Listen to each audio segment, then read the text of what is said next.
Stanislaus County Board meeting. I'd like to stand and say the Pledge of Allegiance. Please remain standing for the invocation by Mike Gunnarsson with City Ministry Network.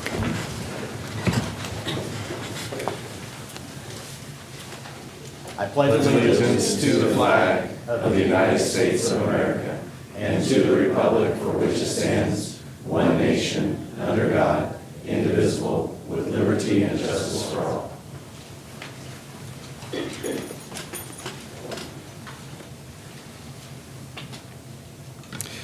Good morning. Let's pray. Heavenly Father, I thank you for today. I thank you for our community. I pray for our county, Stanislaus. I pray that each of the citizens of our county would find joy and hope and health and provision. Please restore the broken parts of our community. I pray that families would thrive, businesses would prosper, our schools would flourish, that farms would richly produce, and neighborhoods would experience peace and healthy relationships. I pray for our leaders who are here today. I pray that you would bless their families, friendships, health, and businesses. Protect them, lead them, help each of them to come to fully know the depth of your love for them. I pray that you would give them wisdom and insight and integrity as they lead. I know we all come from different perspectives, values, and experiences, but help us as we all come together to work for the benefit of our community. Guide the discussion today and the decisions on every agenda item. I pray this in your holy name. Amen.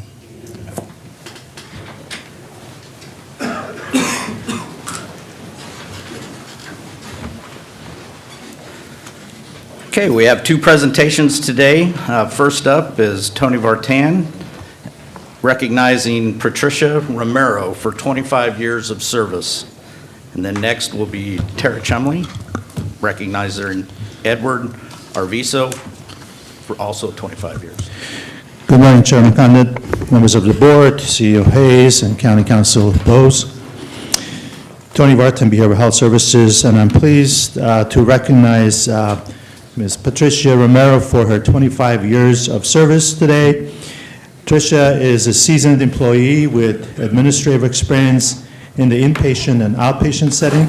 She joined the county in April of 1999, working for Stanislaus Behavioral Health Center. In October of 2007, she worked at Community Services Agency for a year and returned to BHRS Genesis, where she served for 2 years. In November 2008, she joined BHRS Emergency Services, following which she also served at StanWorks, BHRS Managed Care, and Utilization Management Division, starting in June 2011. Tricia is knowledgeable, flexible, and adaptable to department changes. She consistently demonstrates her commitment to BHRS and the Utilization Management team. Tricia's administrative strengths, ability to work collaboratively with wealth of knowledge across system of care is recognized and very much appreciated. Tricia expressed that she has enjoyed every minute of every year with the department. She also speaks of the partnerships and the relationships that she has built over the past 25 years at the county and with BHRS. She adds that her experience working in the inpatient and outpatient setting have given her the strength and knowledge to better serve our community. Thank you, Tricia, for your commitment and unwavering dedication to the county and to BHRS. Thank you.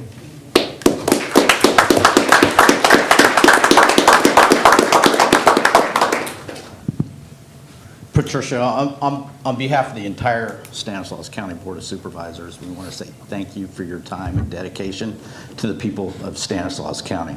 And hopefully we can get another 25 years out of you. Would you like to say a few words? I'll just say that I really enjoyed the department that I work with and the community that I serve. So, yes, thank you. Thank you very much.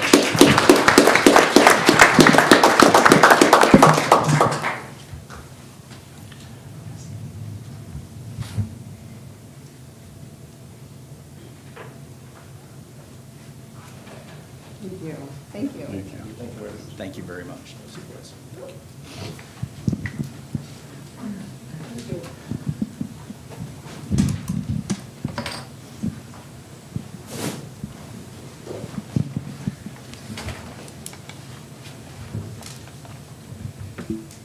Good morning. Hi.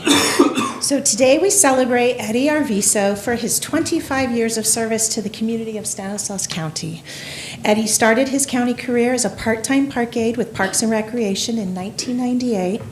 He was promoted to a full-time Park Maintenance Worker 1 in 1999, and in 2002, Eddie was promoted to his current position as a Park Maintenance Worker 2. And for over 25 years, Eddie has worked exclusively for the Department of Parks and Recreation. During his career with us, Eddie has maintained nearly every location the Community Parks and County Centers Division is responsible for. There was a time when he was solely responsible for landscape maintenance of nearly every county library. He's currently tasked with landscape maintenance at County Center 2 and the Paupers Cemetery. Eddie has an outstanding work ethic and is known as Fast Eddie due to his pace of work. And in his evaluations over the years, it's routinely stated that Eddie is a reliable and dedicated employee that is always on task. You can see the pride he takes in his work by simply looking at the well-manicured locations he maintains. It's not unusual for Eddie to be the first person at the shop in the morning, opening and getting things going. Eddie's outstanding organization, along with his quantity and quality of his work product, is nearly unmatched. Eddie is an outstanding mentor to our team and has trained countless parks employees. He's supervised and trained sheriff's AWP workers, youth through workforce development programs, and our community volunteers. Always patient, kind, and respectful, Eddie treats each person the same with a goal of helping them build lifelong skills and providing service to Stanislaus County. Eddie has been a great mentor to more people than he probably realizes. No doubt there are people in this community and definitely in this organization that are better off for having worked under his guidance. Regardless of how busy Eddie is or how demanding the route or location he is assigned to, Eddie is always willing to lend a hand to help a coworker. Prior to his career with us, Eddie was a barber, and he still continues to enjoy doing that today. During COVID, his barber chair was always open to his coworkers, making sure they could get their hair cut looking sharp and representing the county well. Eddie is supported in life by his wife, Rachel, and they share a daughter, Michelle, together. He has decided to move to his next chapter and will be retiring this next month. While we wish Eddie the absolute best in retirement, we want him to know how much he is appreciated and how dearly he will be missed. Please join me in congratulating Eddie on his retirement and his 25 years of service to Stanislaus County.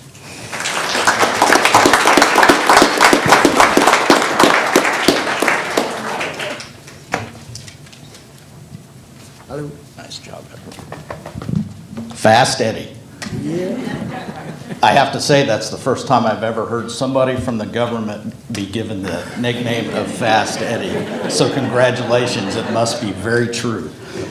Thank you for your time and dedication to the people of Stanislaus County and keeping all of our properties maintained. And they look marvelous. I've seen your work. It is great. And I guess I'm not going to get another 25 years out of you. Thank you so much. On behalf of the entire board, we say thank you. No words?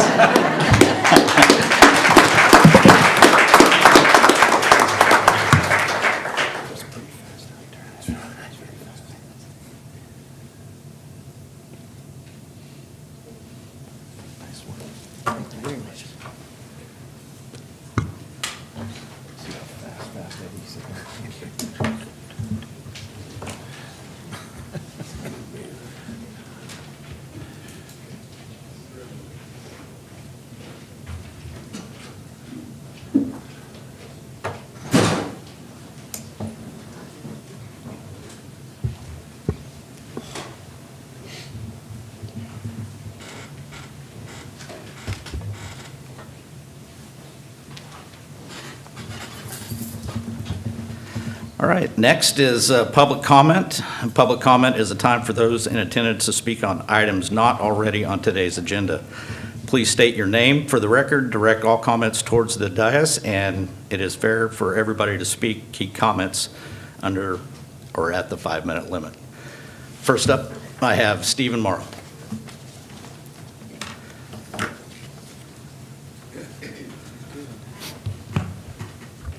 Thank you, Mr. Chairman, Supervisors, Mr. Hayes, and Mr. Bowes.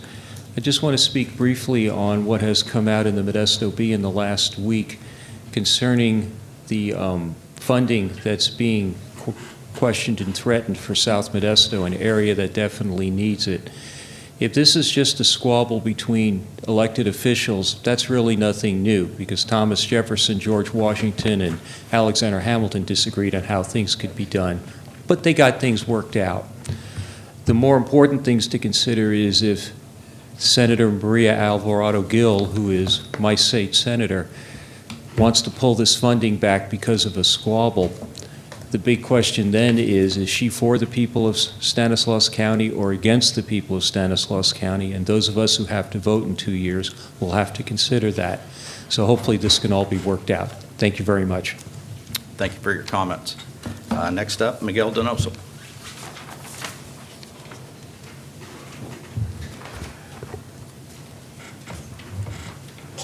Thank you, Mr. Chairman. Thank you. I want to speak on the issue of the city of Modesto already approved the housing element. And I wonder how the county is going to approve the housing element. Because if the housing element is not approved, you're not going to receive money from the state funds in regard to different programs. So I'm questioning that. The other one is I heard the shelters in Salvation Army, 2 shelters going to be closed. I don't know if it's true or not, but we already have problem with the Salvation Army for the last 2 years in not proper administering the funds.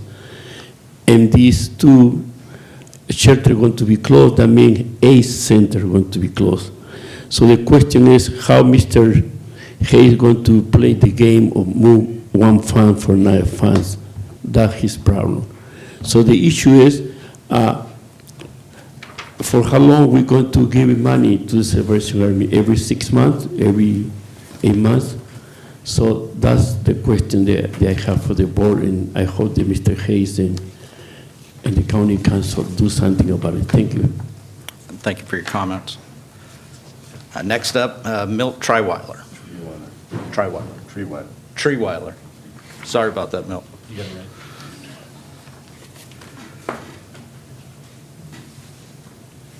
Good morning, board, staff, and citizens. Milt Treweiler. I'm a lifetime citizen of Stanislaus County. Too many people today have lost their connection with facts and reality. They're living in a dream world. They worship money, pleasure, and power. Psychosis is a condition of the mind that results in difficulties determining what is real and what is not real.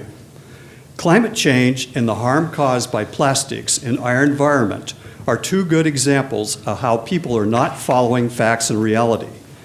People have delusional beliefs. Delusion is a false, fixed belief that's not amiable to change in light of conflicting evidence. We're at a crucial time in our history as a nation and as a world. Too many people worship money, pleasure, and power. How do dishonest, untrustworthy, and unethical people get control over those of us who are good, honest, trustworthy, and ethical? They will try to bribe us, blackmail us, and intimidate us. Climate change is a fact and reality. It's caused by us humans. Today, the carbon dioxide levels on our planet has reached 424 parts per million. Just 64 years ago, in 1960, the carbon dioxide level was 320 parts per million. That's an increase of 104 parts per million, or 33% in less than a century. We have never had CO2 levels this high in the past 600,000 years, which we can test and measure. So what's so bad about that? Carbon dioxide in our atmosphere is a regulating gas that determines the temperature of our planet. If there were no carbon dioxide in the atmosphere, our planet would be a frozen snowball. Good records, and I do have a handout there that shows temperature records of our planet. Good records of the Earth's temperature date back to 1880. The 10 warmest years on our planet have all occurred in the last 10 years. Last year, 2023, was the warmest year since record keeping began, and that shows up very clearly on the chart. Plastics were only invented in the early 1900s. It's a man-made material, and today it's at the bottom of our lungs and in our veins. Plastic is a molecule that never breaks down. It's all over our city. It's all over our country. It's all over the world. We are breathing plastic right now in the air. It's in our clothing. It's in our yards. It's on the streets.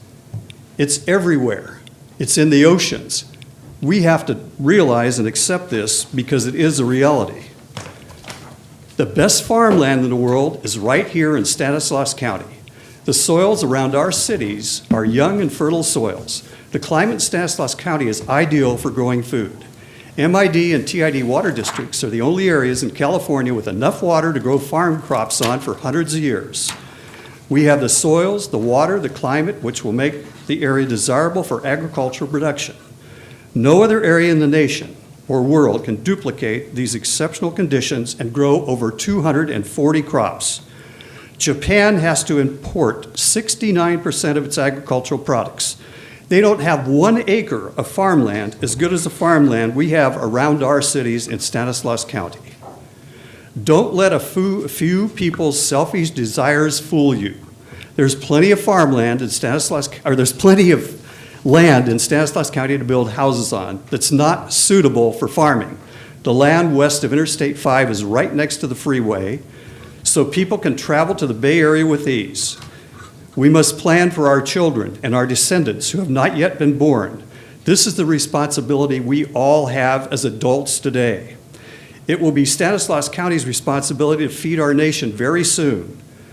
Please, board members, support the #1 industry in Stanislaus County, which is agriculture, for our children and our descendants.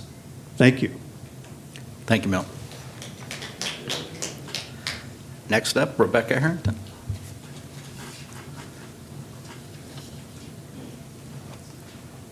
From the South Modesto MAC.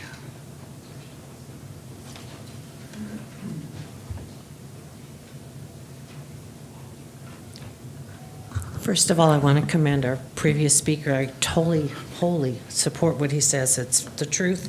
And just a real quick side note, MID and TID are one of the 2 most highly regarded entities that service water in our region in Sacramento. Just a little FYI. My daughter works in Sacramento, and they're highly regarded. Good morning, board, Member Condit, and Mr. Hayes and Mr. Bose. I have a little list, laundry list, so I got to get through this really quick. First of all, back earlier in the year, there was a letter that was sent to the board from LCR regarding how the board treats this community, and I want you to know that I do not support that letter, have not supported that letter, because I truly feel that our board is doing everything in its power to take care of this community as a whole. They do not speak my voice. Second, a gentleman earlier spoke about Senator Alvarado Gil attacking our board supervisor Condit, Chance Condit, in the South Modesto area, and I really am very, very taken aback as to the degree that which she goes in her egregious comments that are attacking also the integrity of this board and how they are handling things. This board, and most recently, has done actually more in this short period of time than previous boards have done to help the improvement of South Modesto. So I just want that to be put on the record. Another item here really quickly. I'd like to know what is going on in the old ammo plant and how will that new business that's going into that old ammo area affect our air quality and aquifer of Stanislaus County? We need to be vigilant and to take care of our community.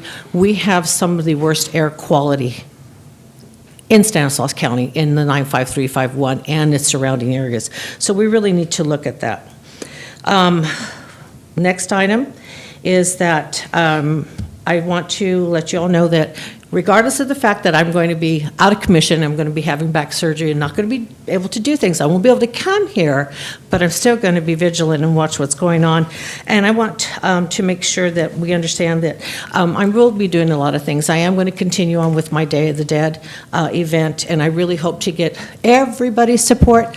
Last time I got 3 supervisors support, and I'm not going to call anybody out, but I'm just saying this is an event that I do for the entire community, and I would hope that everybody here would support it because it is important, because I do bring in a lot of nonprofits to the meeting, to the event, to disseminate information out to the community, because to me that's utmost and foremost one of the most important things to do is to help our community get information that they need from BHRS, from mental health, from suicide prevention, and Haven, and all these things that are so important. So I'm going down my own laundry list here. Okay, so now, starting off with Mr. B. Condit, I just want to say to you, I really do appreciate what you're doing. I hope that I can see you more out in the community. We have to all support one another in taking care of issues that we have. Mr. Chiesa, thank you for supporting me in a lot of different endeavors, supporting things that I comment on Facebook. I really appreciate that. You're a very caring individual, and it shows in everything you do.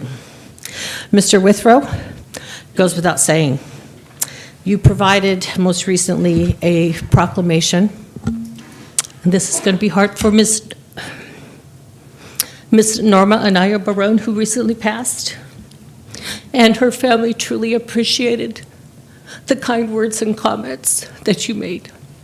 And I want you to know that it's much appreciated how you do go out of the way to address things in the community and to help people, and of course to support our community and support the American GI Forum, who is the one and only all Latino community veterans group that we do so much for the community, as far as going to honor guard and to going to the funerals of so many veterans. They are, not me, they are personally do so much and have very little help on it. Next to, regarding Mr. Graywell, and Patrick is here so he can take note. I really, really, really wish that Mr. Graywell would be more attentive and replying more to questions that I have in the community. So please give me just a couple seconds more. So that's there. And the last but not least, Mr. C. Condit, you know that I support you. You know that I have been behind you 100% from day one when you first registered to become a candidate for this community.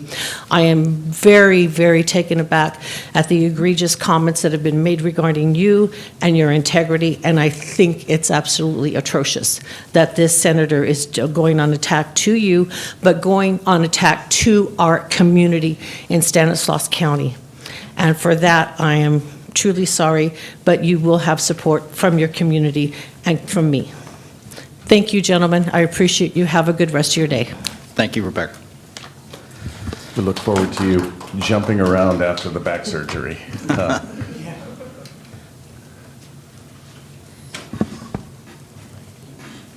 Next up, John X. Mataka.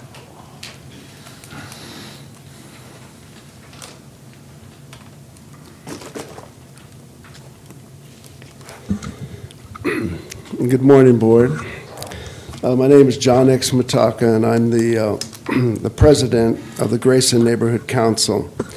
And I'm here today to request that this board appoint a residents advisory board to share input into the infrastructure projects both in South Modesto and in the Park Lawn communities. This is important so that there is transparency to keep the communities empowered. Both of these communities have a history of being neglected, and the transparency by the county is essential to building trust. So again, I would encourage you to appoint a residents advisory committee to be together until both of those projects are finished. Thank you. Thank you, John. That was the last speaker card. Are there anybody out in the audience that would like to public comment? Yeah. And as Jennifer makes her way up, if you don't know Jennifer Hagee, she is she's the dairy advisor for the UC Cooperative Extension. She's now in charge of it. And I was at an Ag Advisory Committee meeting yesterday where she reported out some really exceptional news. I know that Buck was aware of it also because he participated. So I asked her to come up and share the news. Thank you. Good morning, Jennifer Hagee, UC Cooperative Extension. As Supervisor Chiesa alluded to, we have some exciting news coming out of UC Cooperative Extension staffing. Last week, our Vice President of Ag and Natural Resources announced 30 new advisor positions to be recruited throughout the state in the next 12 months. In Stanislaus County, super excited, we are going to benefit from 3 of those positions. So 2 will be housed here in Stanislaus County, 2 farm advisors, the first working in pomology, so almonds, peaches, apricots, and pistachios. The second is actually a brand new advisor for our region. It is a nutrient management and forage systems advisor to work with our county's dairies. We are still one of the top dairy producing counties in the state. And then the third position is actually shared with San Joaquin, so it'll be housed in Stockton, but we'll have coverage.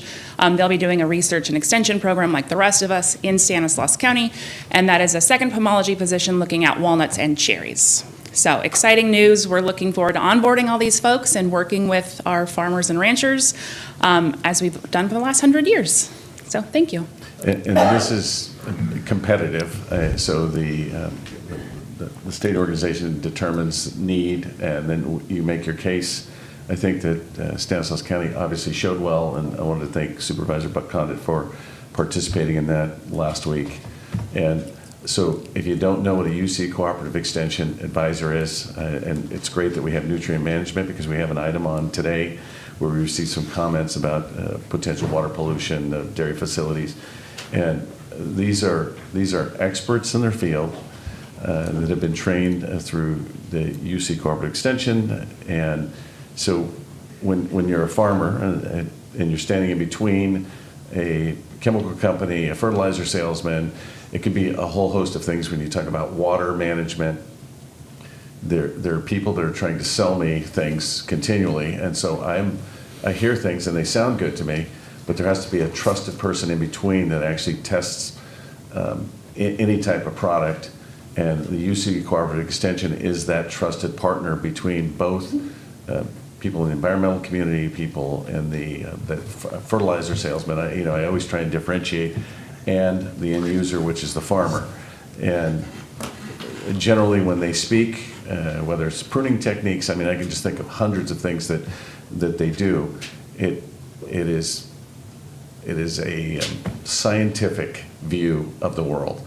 And I know I'm trying to simplify this for the public, but when you find trusted people, trusted advisors that are listened to by Department of Pesticide Regulation, between when we look at Cal EnviroScreen and other things, these are the people that give me faith and give other people faith that what we're going to do, what action we're going to create is safe, or it's the most cost effective.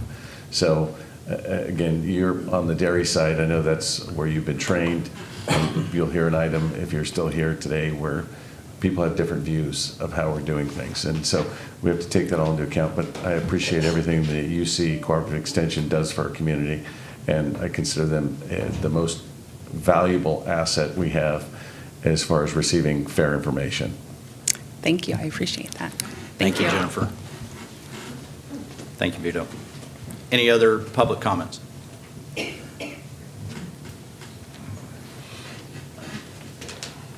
Morning, Emerson. Good morning. Emerson Drake, 37-year voting resident, Stanislaus County.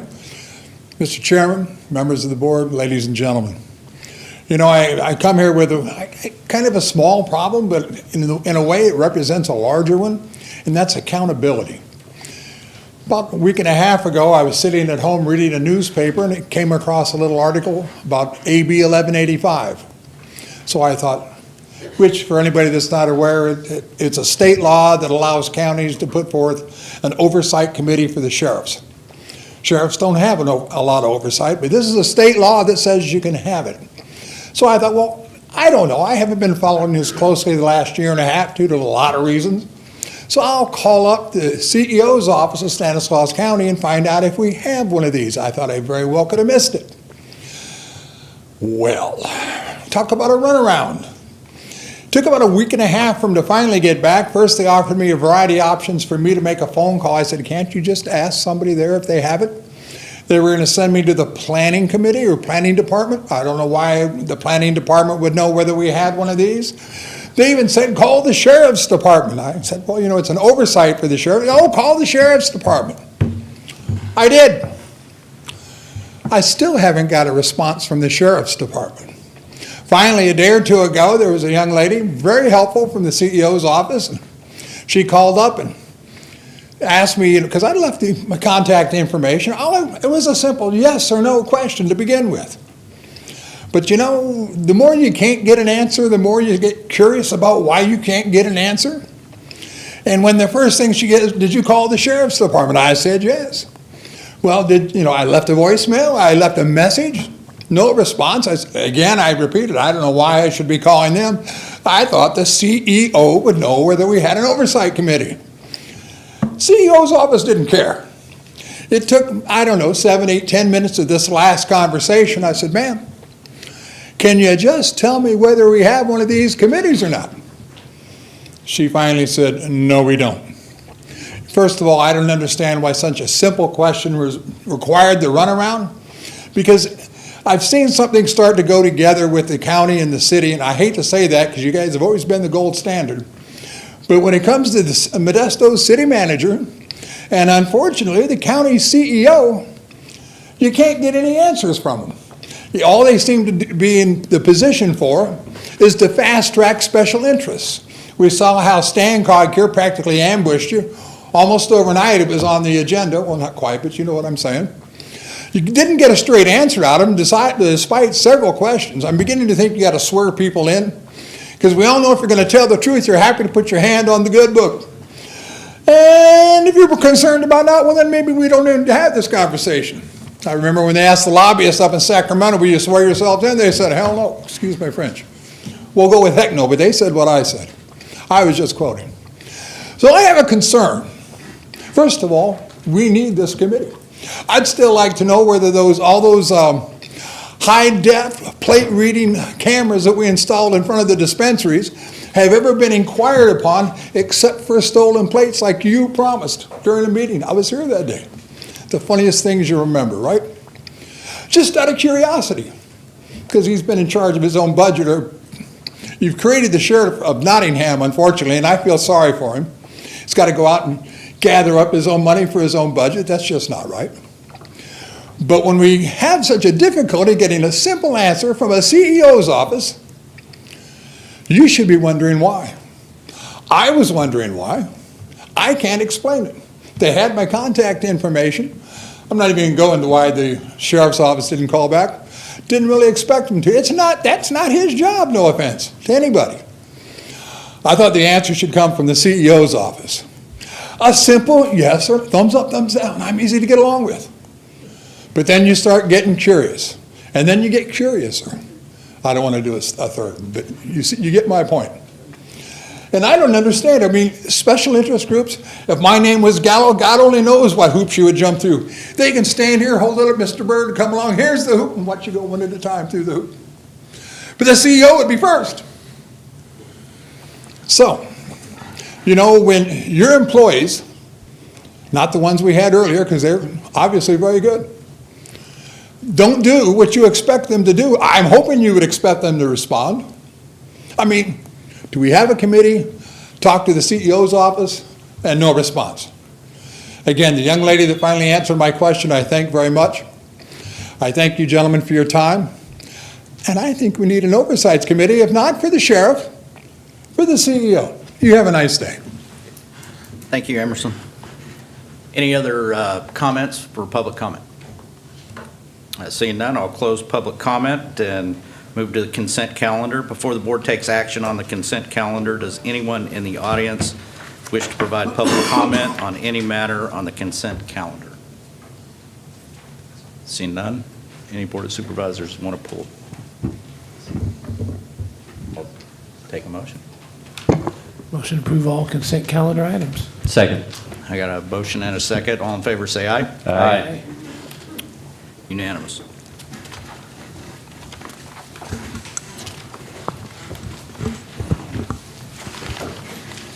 Item number 6, public hearing. Public hearing to consider the adoption of the recommended proposed budget for budget year 2025 and related actions. Chief Executive Office, CEO Jody Hayes and team.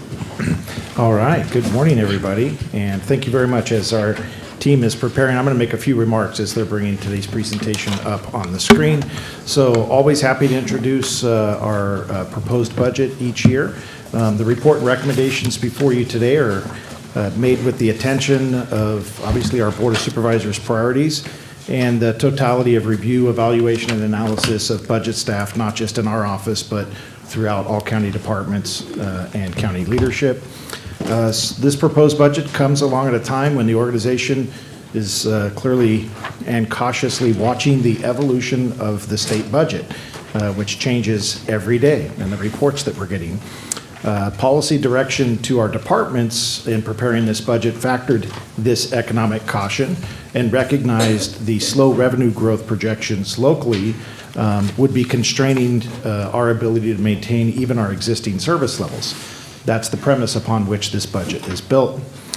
Do want to recognize this is a change for our organization and that we have benefited from several years of growth opportunity in our county departments.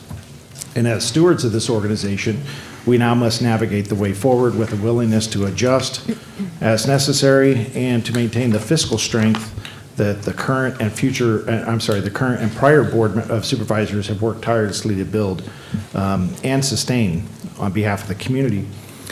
So this approach of, I think, our themes in our own office, our adaptation, is evident in how we've developed our recommendations for the 2025 proposed budget, and our continued use of what many of us consider to be traditional budget practices that provide flexibility and timely adjustment will allow us not only to survive over the next year or so, but hopefully thrive and support the community in the very best way possible, given the circumstances that economic situations change over time.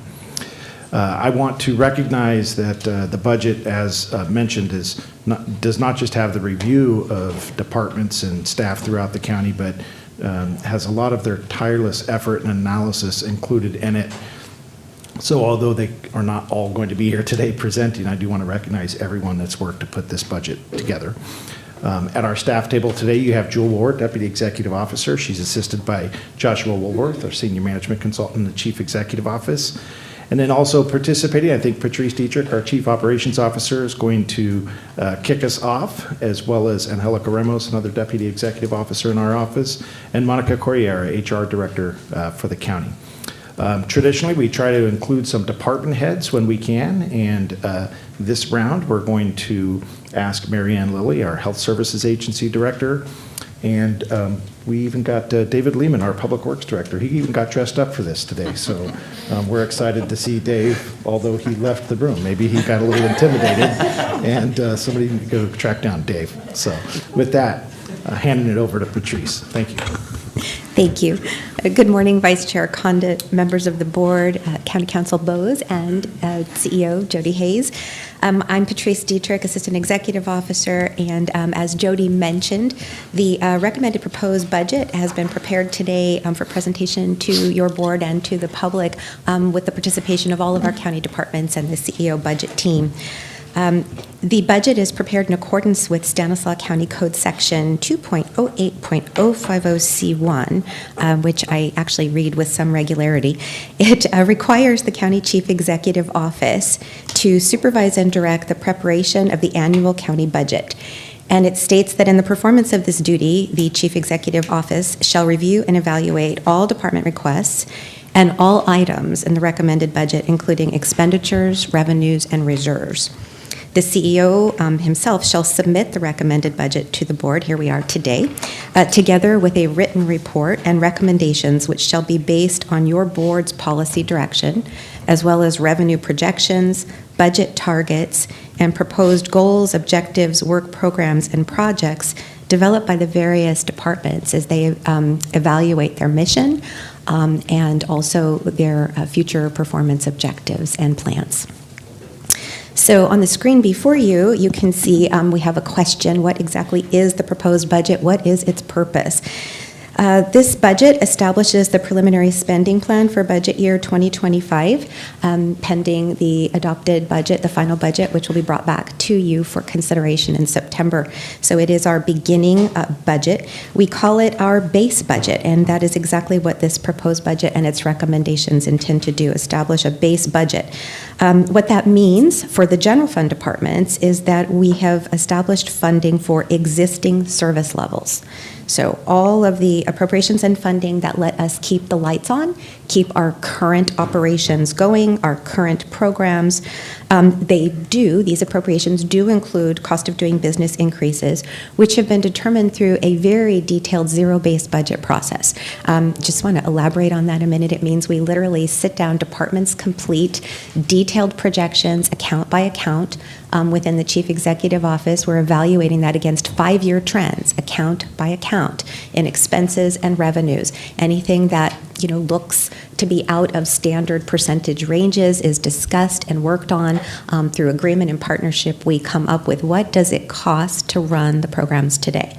So that is salaries, benefits, cost allocation plan charges, and then direct program operations, service costs. Base budgets for non-general fund departments who are supported primarily by external funding streams and come often those external funding streams loaded with the instructions and mandates for what the programs are intended to accomplish. For the non-general fund departments, base budget is their existing service level as aligned with their current funding. So it needs to be something that their funding coming from those oversight agencies can continue to support.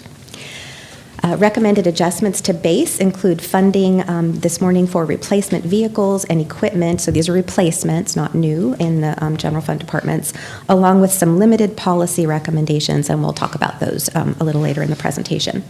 And then finally, just a note that California Government Code requires this preliminary budget be presented to you in a public hearing on or before June 20th of each fiscal year, and that it needs to be approved no later than June 30. So clearly we're here and we're ready to go. The 2025 proposed budget, again, will give that spending authority for our budget year 2025, which will start July 1, 2024. At a high level, I just wanted to share with you a little bit about our approach. As Jody mentioned, we find ourselves in a cautionary place, and as we spent a lot of time contemplating what that was going to look like, and our instructions to departments actually included that reference, that frame of reference. So we are returning to an annual budget process with this budget year. This is a prime opportunity. We're going to be clarifying the purpose of each budget cycle as we go through the year. We'll have targeted actions open for consideration in each of those cycles, and it will all be informed by the economic scan and ongoing forecasting that we will continue to do and share, and in partnership actually with the departments. We've been very, very fortunate. All of our department leadership teams and department budget managers are very adept at tracking state budget and monitoring their revenue finances. So we are very much working together on that. Additionally, the 5% vacancy rate deduction that has recently been applied to general fund departments through prior zero-based budget processes was eliminated this year. This is intentional again. The policy change will allow us to more accurately reflect the fully loaded base cost for allocated positions. This is the true commitment of county resources for operating existing programs and existing service levels, and it needed to be recognized in in this budget appropriation level. That adjustment adds an additional $12.4 million to the base budget, and we'll be evaluating that through the lens of the long-range model, our multi-year financial planning tool. By moving to the annual budget and continuing monitoring with our long-term projections, we will be able to quickly identify any concerns, either near or long-term, with our ongoing status quo operational budget level, and that gives us a clear picture of impacts so that we can implement any strategic course corrections as needed with your board's input and direction.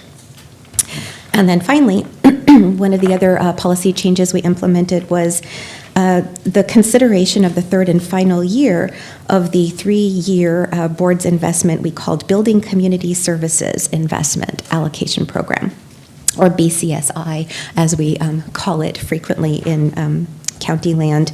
This I refer to as the 2020 spend down. This was an investment of the board's investment using prior year reserves fund balance to actually improve libraries, parks, and county facilities that are in need of maintenance and updates. So we have paused on that third final investment, so that last $20 million.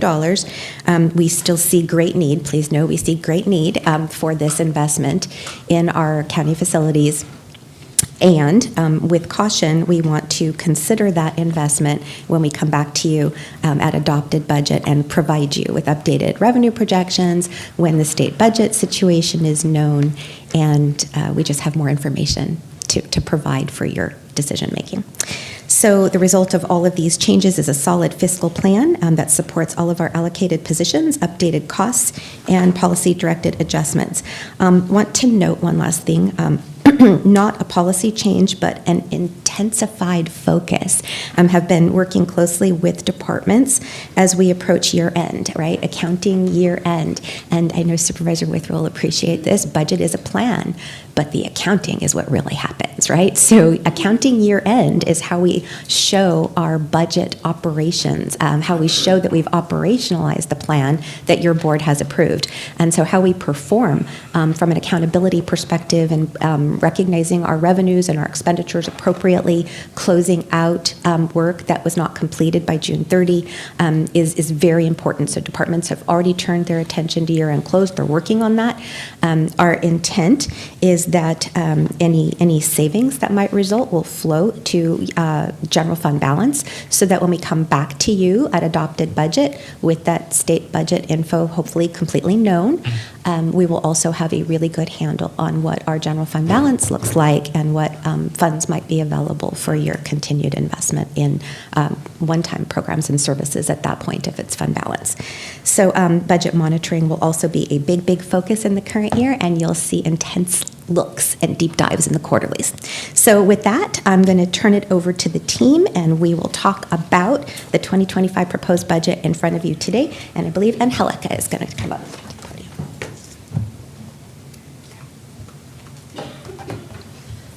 Good morning.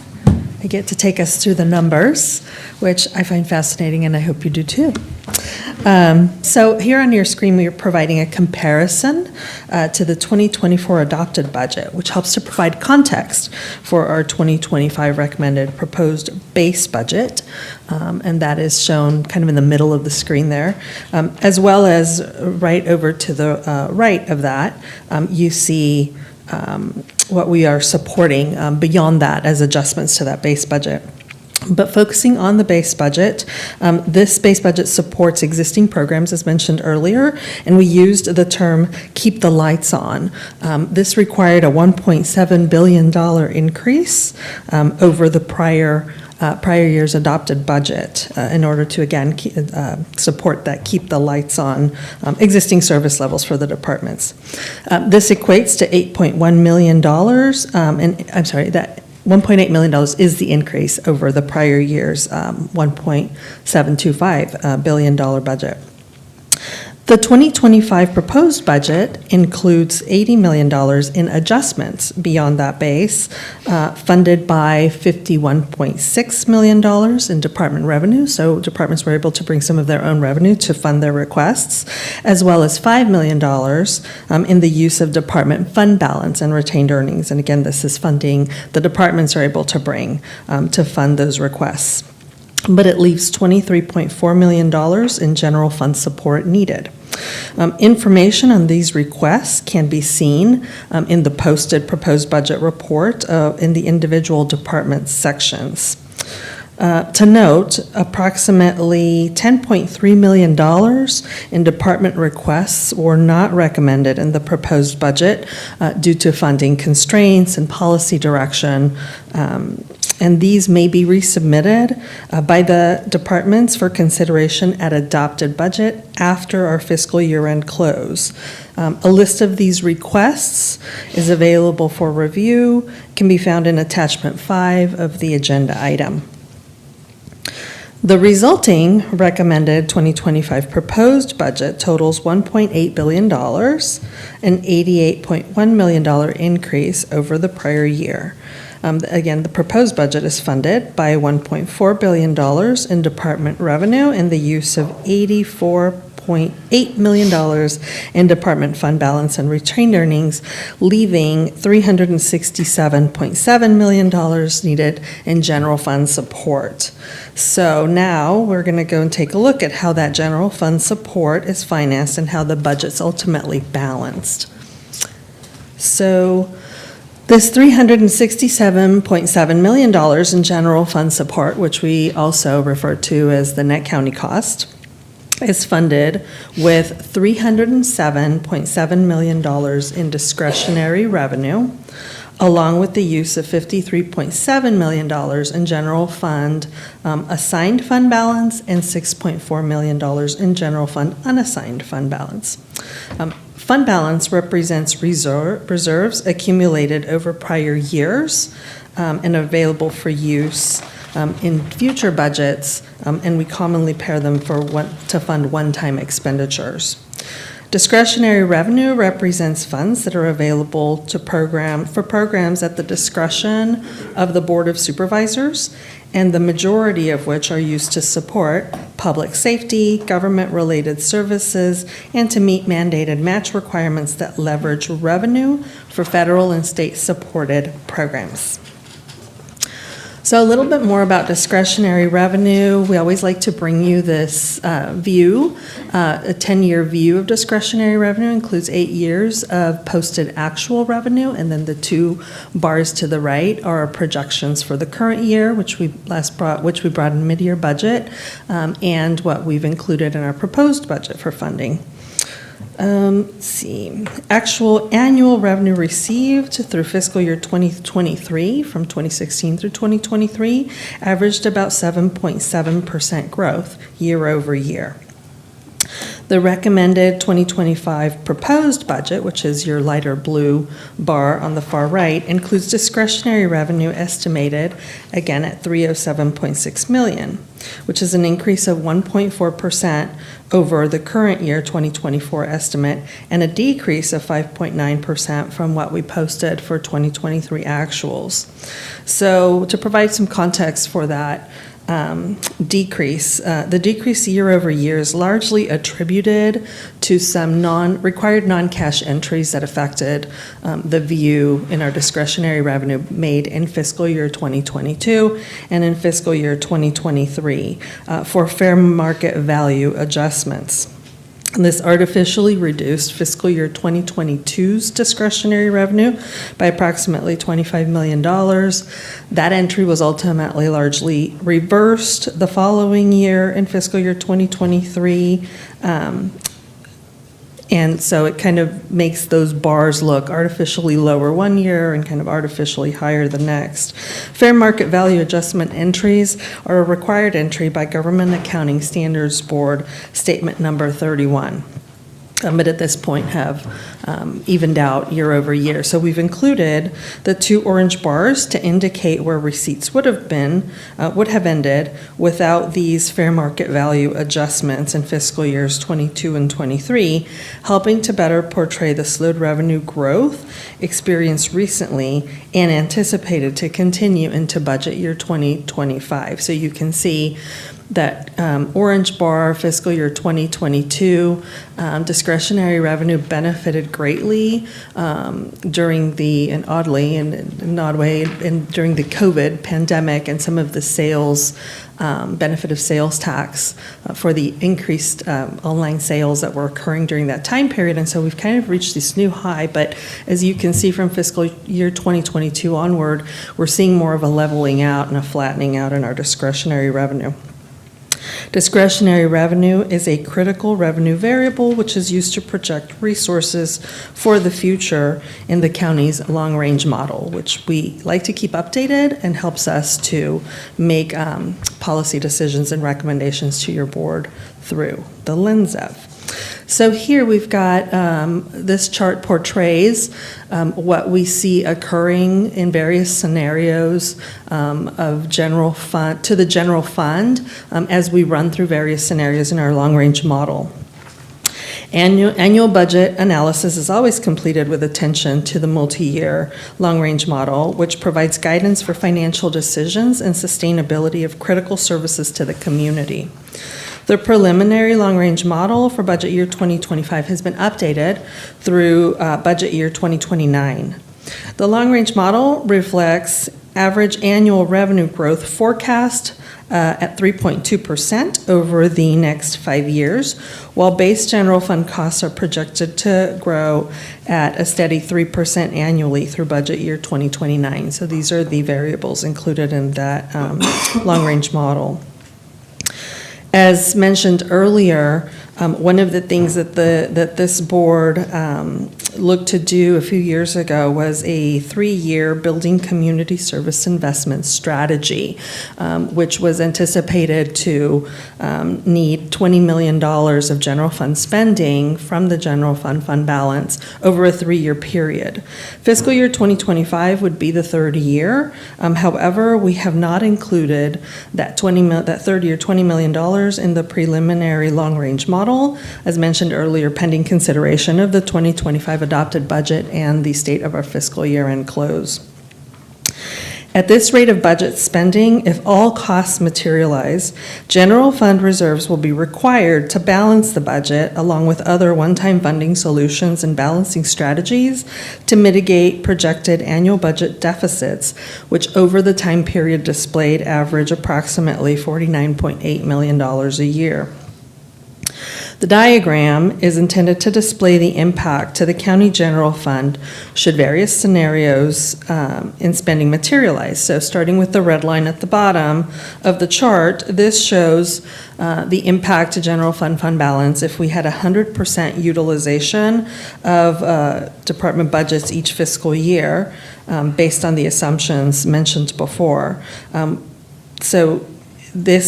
The red line, as you can see, starts to cross below the zero level around July of 2028. So this would indicate 100% spending would deplete our fund balance by July of 2028.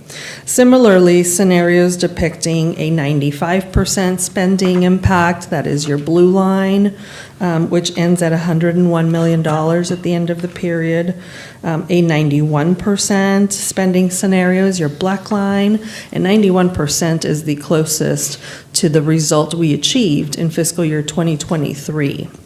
So it's a very relevant scenario in our long-range model. And 85% expended would actually add to fund balance by the end of the period and end us at more of a $425 million level.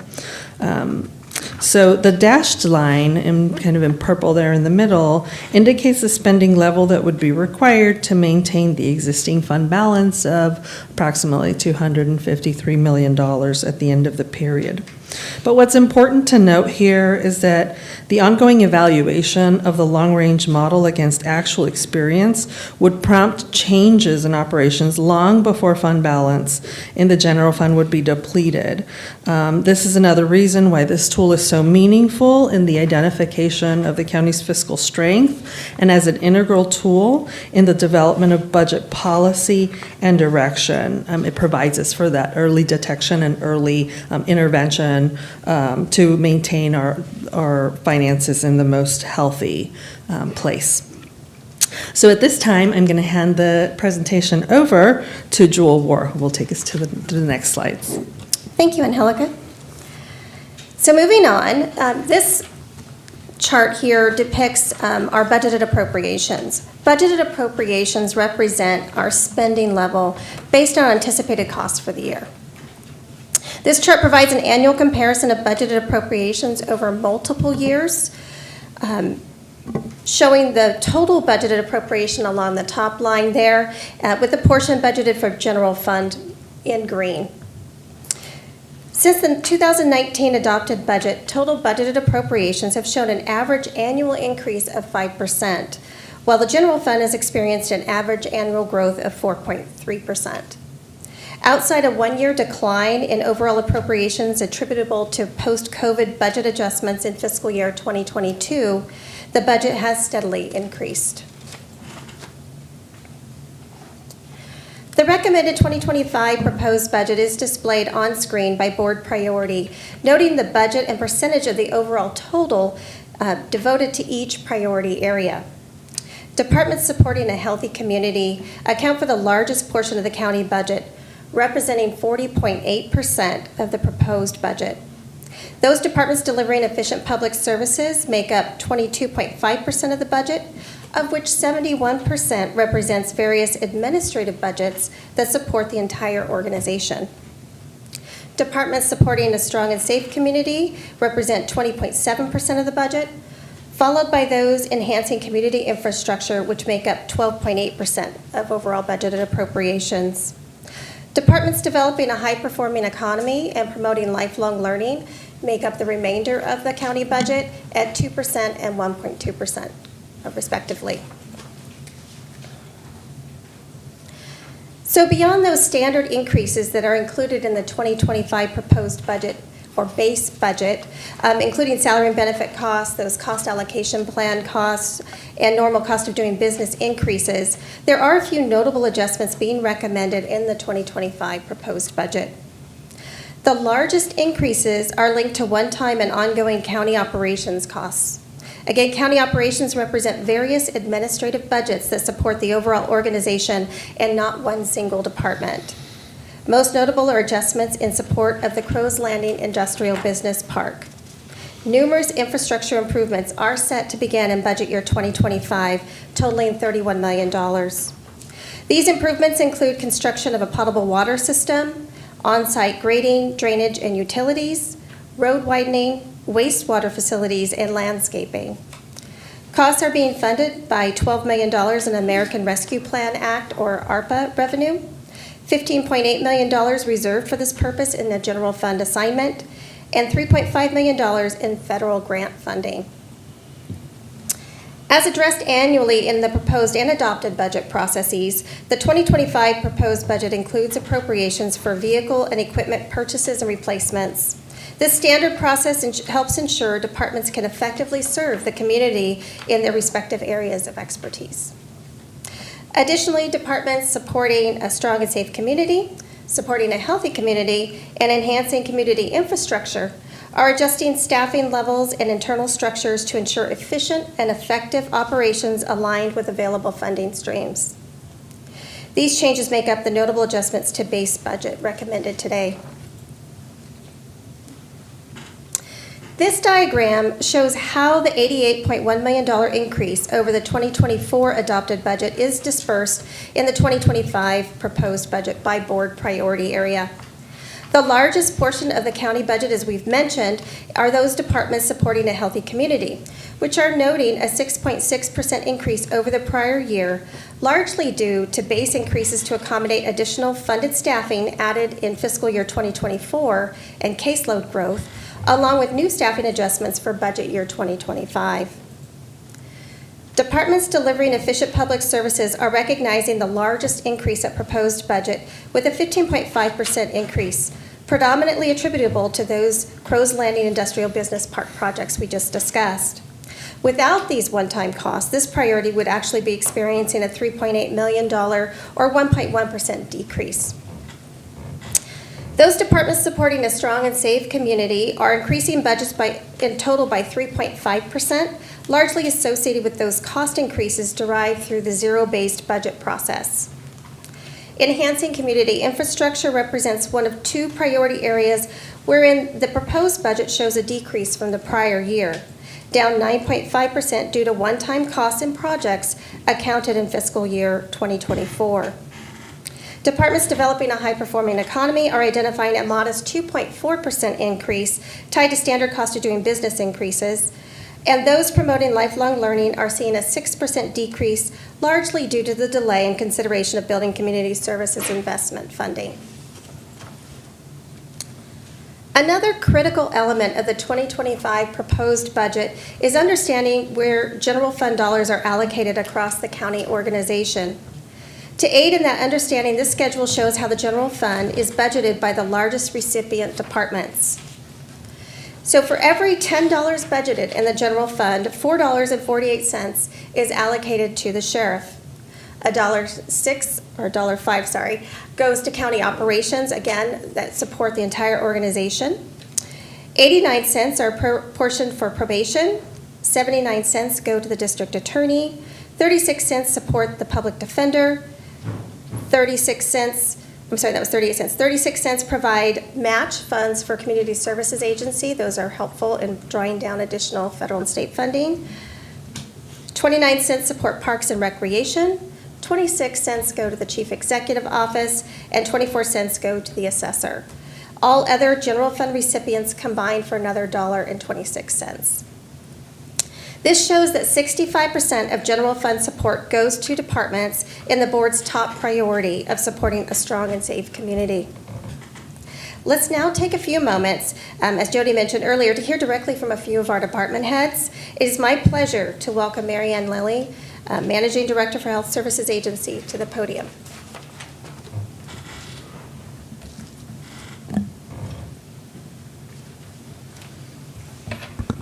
Good morning.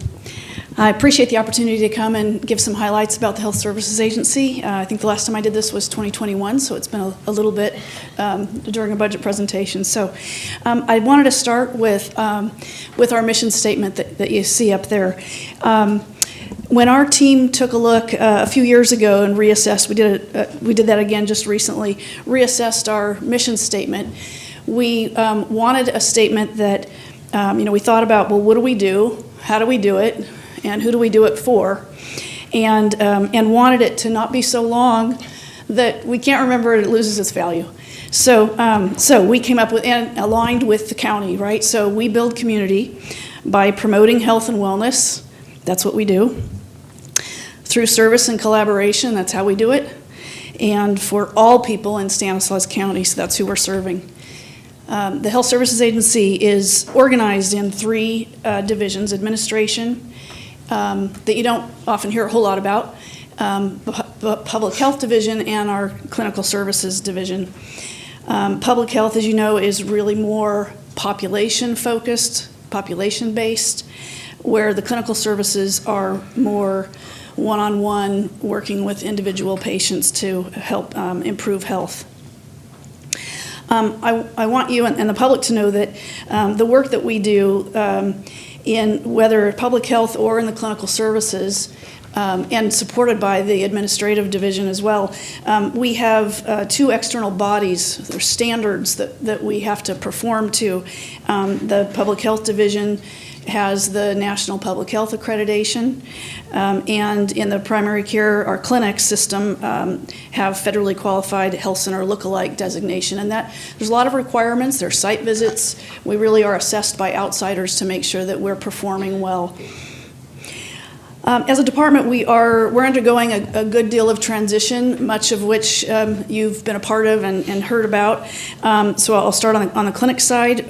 We are knee-deep in these transition efforts of a recent policy decision that you made. Many members of our team, I'm sure, could say that we are 26 calendar days and 18 business days away from a July 1 transition date. There's a lot of work going on right now, but we're on track. We've got a really good collaboration going with Golden Valley Health Centers on this transition, and we're really all working hard to have this be as seamless as possible for the patients, so uninterrupted care. As far as the proposed budget, it's really based on our past operations, and so I know in the future we'll be bringing adjustments to you based on the transition. So post-transition, we are focused on primary care. We're wanting to, there's a lot of planning, a lot of work that we want to dive into, working with the community, working with the managed care plans, the other FQHCs, other county departments like BHRS, CSA, and others, largely aligned or enabled by CalAIM, the Medi-Cal Transformation initiative. We want to consider gaps, really be thinking more about what's the most appropriate county role as compared to what others are doing, so that collectively we really have the best impact for the patients and community that we serve. We are, in the clinics, we really are working to pivot from enduring each day to being able to be more strategic, results-based operations with improved technology, aligning with public health initiatives. On this, we have some key leadership positions that need to be filled, that are vacant. But with the transition with Golden Valley and the residency program, in terms of overall staffing in this division, we're going to be in a better position than we are right now. So we really do believe that the path forward will enable a better patient experience, financial sustainability, and really overall better for community health. On public health, we are evolving post-pandemic. There's been many staffing changes, including with leadership. Due to some infrastructure funding over the last few years, we've been able to do more staff training, more staff development. In addition to all of the more traditional routine programming and work that we do around communicable disease control, chronic disease prevention, emergency preparedness, nutrition, maternal child health, epidemiology, that we're about to really embark on really important work that we don't do every single year. So the preparation is underway for the next community health assessment, working with many partners. We anticipate that assessment that'll inform a lot of work is that we'll have that done by calendar year end. Then with a lot of collaborative work with many stakeholders, internal and external, a community health improvement plan will be developed by June of next year.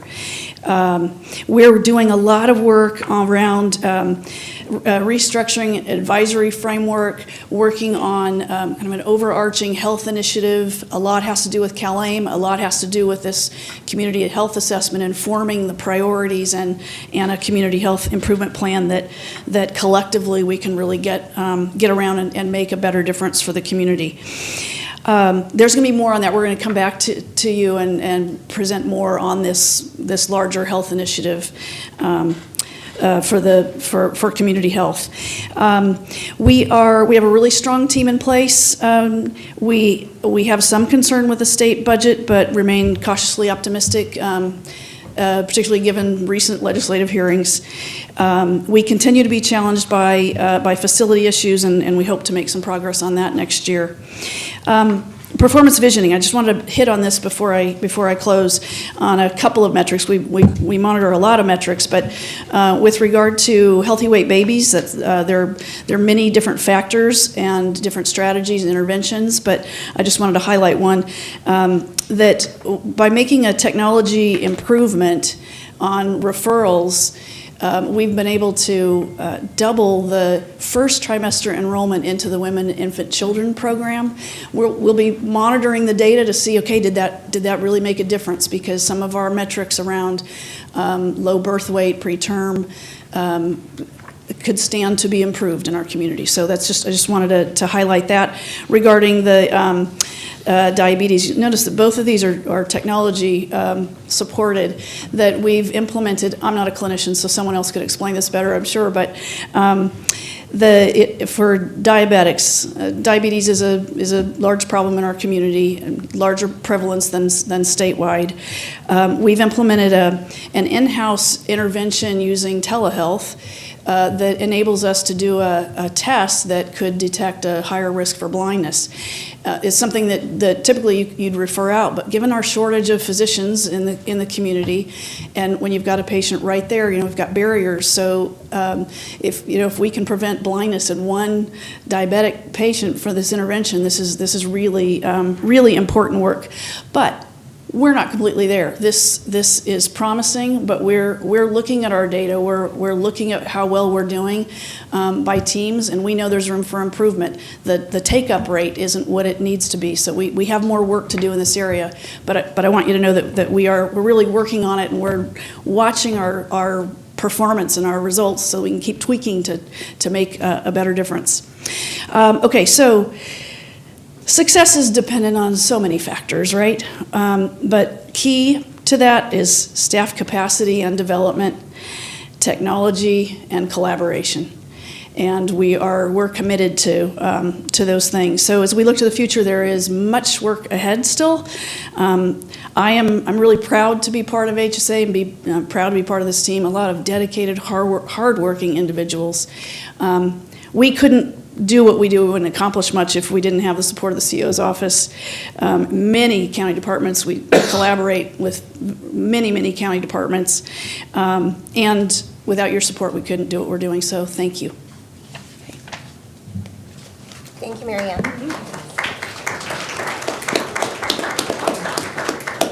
So now I would like to invite David Lehman, our Director of Public Works, to the podium to talk about highlights from his department.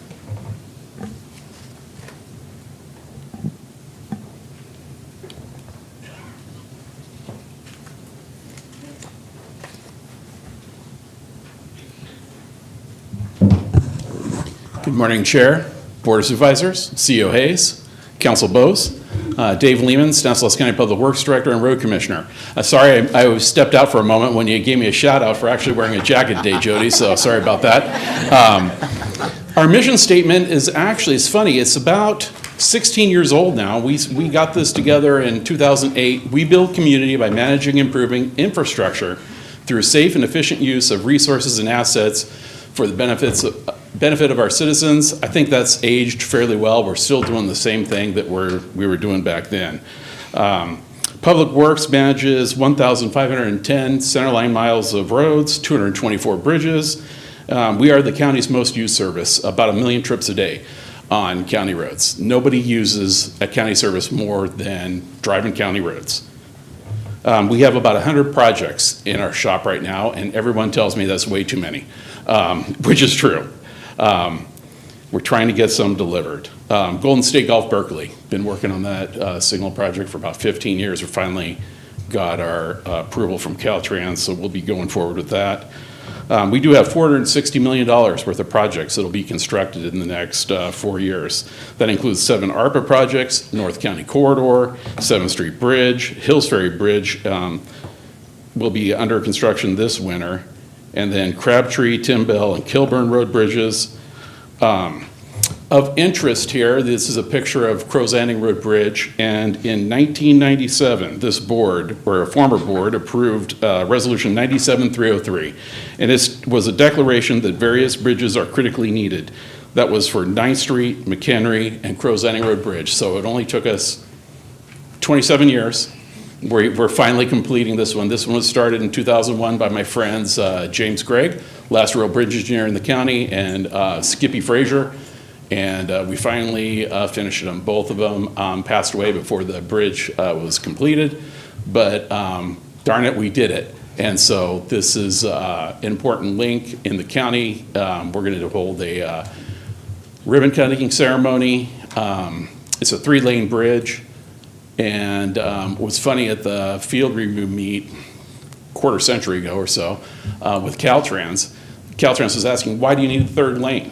Well, because the northbound turns onto Carpenter, we get a lot of rear end accidents. What happened? Well, Caltrans was standing there, rear end accident, and they go, oh, well, maybe we should be a 3-lane bridge.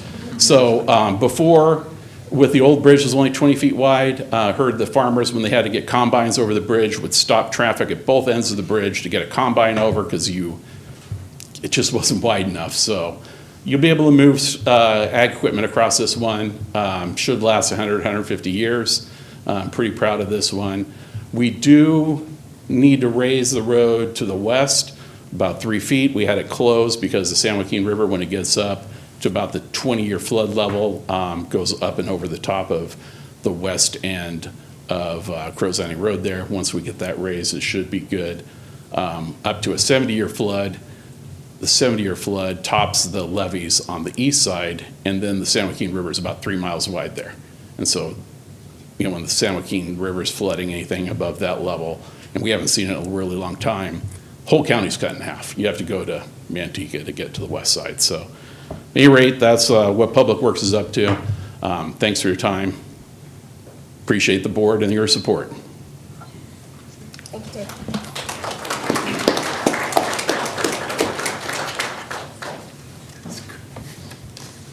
Does anyone get the feeling that Dave set up that accident? Nobody gets it. Good morning. As of the 2024 third quarter budget, the countywide position allocation count totaled 4,899 full-time positions. The 2025 proposed budget recommendations net 19 additional positions. If approved as recommended, the authorized positions will total 4,918. I now will be going over the staffing recommendations by department. To reduce vacancy rates and improve department efficiencies, probation will add 7 new probation technician positions and delete 5 vacant Deputy Probation Officer 1-2 positions, or DPOs. Probation technicians can absorb administrative duties currently performed by DPOs, freeing up the DPOs to focus on community supervision. While the adjustment results in a net addition of 2 positions, the cost is lower, with no material change to the budget. A total of 17 new positions are recommended in Behavioral Health and Recovery Services, or BHRS, for the Stanislaus Recovery Center. 1 new block budgeted Assistant Cook 1-2 is recommended to meet the meal services requirements of the 24/7 residential facility.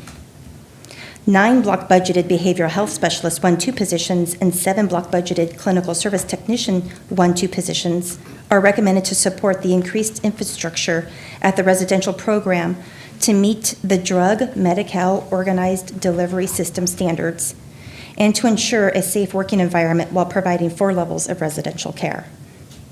Additionally, BHRS will transfer 9 positions between budget units to align with the department's strategic plan and other previously approved agenda items.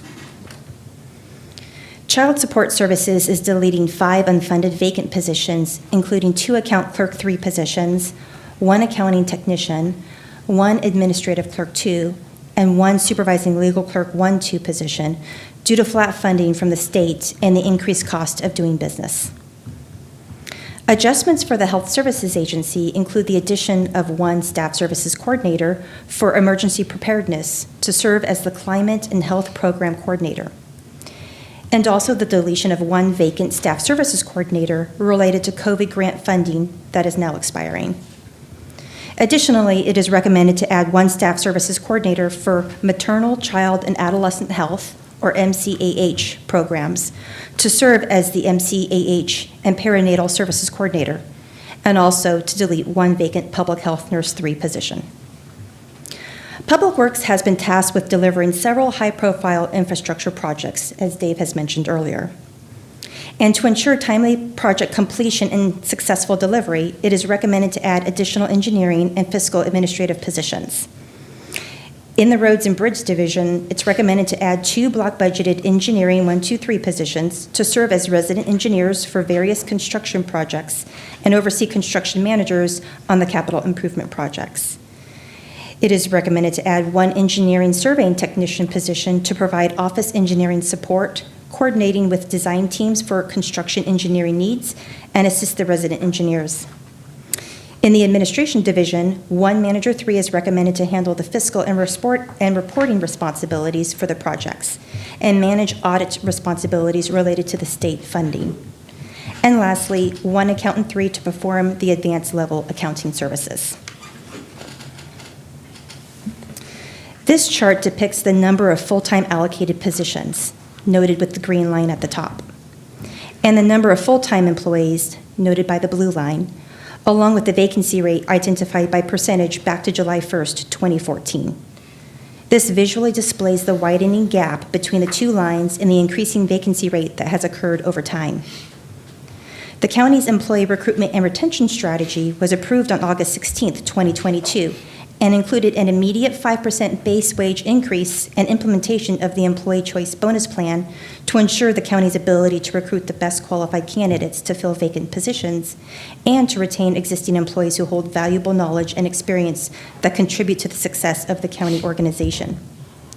Early indicators show that the strategy is having a positive impact as seen in the uptick in the filled positions between 2 data points on the blue line, reducing the vacancy rate from a high of 16.9% in July 2022 to 15.8% as of April 1st, 2024. The recommended 2025 proposed budget net increase of 19 positions, bringing the allocation to 4,918 positions, is noted to show the continuing growth in staffing levels needed to provide quality programs and services to the community. That concludes the staffing portion of the presentation, and I'll pass it back to Jewel. Thank you, Monica. So looking forward, there are several things we're tracking on in the near future. The county has letters of agreement with all 12 employee labor organizations to existing memorandums of understanding, or MOUs, as a strategic effort aimed at supporting county recruitment and retention. Additionally, the county, acting as the In-Home Supportive Services, or IHSS Public Authority, has a current contract with the United Domestic Workers of America, representing the IHSS providers, that will expire on December 31st, 2024. 3 additional labor agreements expire in 2024, 2 in June and another in December. All remaining agreements will expire by June 2025. You've heard us talk a little bit about the adopted budget. The 2025 adopted budget will be presented to the Board of Supervisors in September 2024 and will serve as the principal budget for the fiscal year from which all annual comparisons will be drawn. Adjustments at adopted budget will focus on incorporating updated information, including external funding allocations, and will provide departments the opportunity to address staffing and equipment needs for the fiscal year. Service level increase requests will be evaluated against available funding and ongoing operational needs. Performance visioning continues to evolve as a process that interacts with the budget by informing decisions on how the organization allocates resources. Work on performance visioning is ongoing, with the presentation of the 2026 Performance Visioning Plan going before the board in September 2024. Additionally, outcomes from the prior 2 fiscal years will be presented to the board in the 2024 Performance Visioning Report in November 2024. If you would like more information on the 2025 proposed budget, including additional details on budget and staffing, you can find the electronic document online at stancounty.com/budget. Alternately, you can go to the main Stanislaus County webpage at stancounty.com, scroll towards the bottom of the page, and you'll see this picture. If you click on the piggy bank, it will take you right to the budget, and you'll find 2025 proposed budget as well as budgets from prior fiscal periods. We have 7 staff recommendations before you this morning. 1 is to accept the recommended proposed budget for budget year 2025 from the Chief Executive Officer. 2, conduct the scheduled public hearing to receive public comment and input on the proposed budget. 3, direct and approve any changes the Board of Supervisors chooses to make and then adopt the 2025 proposed budget. 4 is to authorize the Chief Executive Officer and Auditor Controller to make any necessary technical adjustments required in order to implement the approved proposed budget. 5, we ask that you amend the salary and position allocation resolution to reflect the recommended changes for the 2025 proposed budget to become effective at the start of the first full pay period on or after July 13, 2024, unless otherwise noted. 6, approve contracts or agreements listed in Attachment 3 in cumulative amounts of $200,000 or greater, and authorize the General Services Agency Director, Purchasing Agent, or previously authorized Department Head to sign. And finally, direct the Chief Executive Officer to prepare the recommended 2025 adopted budget for the budget period ending June 30, 2025, and set the public hearing for consideration of the adopted budget on September 17, 2024. So that concludes our presentation of the 2025 proposed budget. County staff are available to answer any questions you may have. Thank you, Jewel and team. Any questions from the board? Wait. All right, we're going to go ahead and open the public hearing. Acknowledge any written reports or comments. Good morning, Vice Chairman Condit. Yes, we did receive correspondence from an email from a Brad Johnson related to the plan. Oh, I'm sorry. I'm on the wrong public hearing. We did not receive any public comments for the proposed budget. Thank you, Liz. All right, we'll go ahead and open the public hearing. Any comments, any public comments on the budget? Seeing none, I'm going to go ahead and, whoa, Stephen. Oh, Stephen, yes, I'm sorry. I do have your slip of paper. I should know better. Come on up. Thank you, Mr. Chairman, and the members of the board. Remembering a homework assignment given to me by Mr. Chiesa when he was the chairman a few years ago, I went back and looked at the fund balances over the last several years because I was concerned that it seemed like we were taking a large slice each year. But as the budget period finally closed, we didn't go that deeply into our fund balances, so we've actually done pretty well in meeting our expected numbers. Now this year, it looks like the fund balances didn't quite recover as much as in previous years. Of course, the state budget was bad last year, and who knows what it's going to be like this year when they finally finish all the discussions. So I'm just hoping that things work out and that we can keep things under control. But one other thing we do have to remember is we talk about numbers and bridges and stuff like that, but our county government is people. And with the vacancy rate, 100% of the work has to be done by 85% of the people. So those people are hardworking, and we tend to overlook them, but they've done a yeoman job in trying to keep things going, and they still need, and our employees need to be commended for that. So that concludes my comments. Thank you very much. Thank you, Stephen. Any other public comment? Close the public hearing and bring it back to the board for any comments, questions, and I'm looking at Vito because I know he always has a comment on the budget. Okay.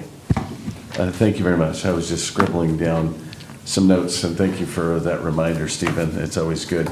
We had intentionally tried to spend down some of our reserves because the reserves were growing, not because things were exceeding our expectation. It all had to do with the vacancy rate and our ability to hire folks into those positions. There is that great graphic that is on today that talks about our break-even point of expending, and if someone would put that back up, I think that's been a stark reminder of where we are in these budget times. So if we only expend 90.3% of our budget, and remember we're running a little over 15% vacancy rate right now currently, that's our break even. If we expend 91% of our total budget, we start going down and we go into reserves. So it's a very fine balance. The conversation, we've been lucky not to have the conversation, but we keep adding allocated positions to provide services for the folks. But if we actually filled all of those positions really quickly, we would be close to expending 100%. You can't say it's absolutely all in positions, but we would run out of reserves in 2029. So, that's why this long-term modeling is so important to this organization. because you make your course corrections in that first year if you see that you're overexpending your money. And the state government, the vast majority of the positions in Stanislaus County are paid for mostly by state and federal government sources. And so when the state sneezes or the federal government sneezes, we get a cold pretty quickly, and we're trying to figure out the state budget. CSAC gives us a quick modeling, but the budget, just because it's been presented, now the legislature gets their opportunity to change things up. So we have to be vigilant on a go-forward basis. I will say that there's one thing that we all get briefings, 3-hour briefings, and before, and then we get another 3-hour briefing. So we have 6 hours of individual time with senior staff, just so the public knows. That's why we get a lot of things out of our system. A lot of questions are asked. But our general liability insurance is one of those areas where I looked back, and we had in 2019-20, general liability for Stanislaus County was $4.06 million, and that's a bunch of money. In the 24-25 budget, it is now $18.3 million. And generally, there's general fund departments that comes through cap charges, meaning that really it's general fund paying for those increases. The federal government and state government do participate in some of those increases. But this is an issue in insurance. It's not Stanislaus County that has this issue. Everyone has the same issue. And as we have liability suits, potential liability suits, the awards are getting bigger and bigger, and so we are on the hook for $250,000 as essentially our deductible, our SEER. But we have to look at ways, just like I am on the ranch. Maybe we're going to raise our deductible, but we have to try and figure ways that we can continue. Thank you very much. I tend to talk too much. Just set the timer. I didn't do that. But I appreciate, again, we make good decisions based on good information, and there's not enough money. I know that all of the departments would like to provide even more service, and we're doing a better job of hiring because our vacancy rate is down a couple of % over not too long of a time, so we're doing a good job, and kudos to staff. But again, I appreciate everyone that works on budget. It seems like it's a full-time job for the team over here and the team in the back, and again, I appreciate it and look forward to another successful year. Hopefully the state and the feds come through on some of our project funding. Thank you, Vito. Okay, I'll go. Am I on? Okay, sorry. I like to have both these mics. I feel important when I put two of them here. So first, I just want to thank you guys again. Just a bang-up job for Jewel, Joshua, Patrice, Angelica, Monica, and Cashmere's not here. I didn't see Cashmere in here, but I always think of Cashmere as our auditor controller, our CPA, that without her, without these, we have a great budget team, but we depend on her for good numbers to be able to put this all together. So so I thank Cashmere for all that she does. I always got to thank the CPAs for the work they do. And Mary Ann, thank you, and Dave, great job for what you guys do. So just a couple quick things. We really, Vito hit on most of it here. We've all been briefed. We spent a lot of time on this before, so when we get here, it goes pretty quick, which is a good thing. We deal with, we get in the weeds a lot in our briefings. We get into all these details through that stuff, and then here it's just kind of big picture stuff, but I just want us all to remember, and as Vito said, just what a balancing act this is for us to do. Our budgets is what we anticipate is going to happen. It's great when we get to our final budget where we have our actual numbers. I mean, that's the key to our success. I always say we analyze where did we actually end up, where did we end up over, under, and we make our adjustments, our course corrections. At that point, we decide if department heads if there's more money there than we thought when we get to that point, or not, or there's less. And that's why a lot of these decisions for department heads get postponed until we get to that point where we have the actual numbers and really see where we went. So, so again, just very proud of our staff and what we do there. We can see, as we talked about here, I think there's about $60 million that we're taking, out of our savings account to help make this thing work out of our general fund balance to balance this thing. And we've backed off a little bit from what we wanted to do for this year with regard to improvements in the community, just because of the uncertainty, the direction this is kind of heading, and we have to wait and see as with what's going on with the state and the federal government. So, but we do hit our savings account, and we hear so often with the county from other, whether it's from the public or from other agencies, other cities, that, boy, the county's got so much money. Look how much money you guys have in your general fund. You have all this money. But we need everybody to realize that how quickly that can go away if we're not monitoring this. And that's what this chart does that Vito talked about, it's still up here, our long-range model points out. Just how bad it can go quickly if we're not really paying attention to what's happening here. And it's just like in my office with our businesses, our clients, anybody that just looks at their checking account and monitors how well they're doing by the balance in their checking account, it's just a fool's game. You will quickly, you're amazed how quickly you can go bankrupt if all you're looking at is how much money's in your bank account and thinking you're in good shape. Well, I got money in the bank, I'm good. And that disappears quickly, quicker than you would think. And so I'm just very proud of that we don't do that we put together these budgets. We have actual numbers we compare them to. And then we draw from our savings as we need to, but then as that savings depletes, we have to make sure we can reduce our expenditures. And that's, again, the balancing act that we do here is trying to make sure that we can make this all work. And, from the big picture perspective, we have a certain amount of revenue that comes in, and we want to take that revenue and provide the best services we can for this county to help everyone in this county, to give them some bang for their buck, for the tax dollars that they pay in. The sales tax, the property tax that we all pay in is where that discretionary revenue comes into the county for us to spend. We get a ton of money from the federal and state government, but they pretty much tell us how that needs to be spent. But as far as our discretionary revenue, which is what we hear from, what the taxpayers call us about, why aren't you doing these different things with the dollars we pay in? And again, it's frustrating for us too, because we wish we had more and there was more we could do, but we do have to balance it and try to get the best bang for our buck with the money that we do bring in with our discretionary revenue. Last thing I just wanted to say real quick is just, our liability insurance. It's crazy what's going on insurance-wise right now. And it's not just for the county, it's across the state, it's across the country. And it seems like we go in cycles. I can remember just in our own firm, malpractice insurance just went crazy years ago. And it cycles, it comes back, it comes and goes. But right now we're in one of those cycles where it's just, you can't, fire insurance, just general liability insurance, malpractice insurance, all these things are just off the charts right now. I hope it will come back down as it has in the past.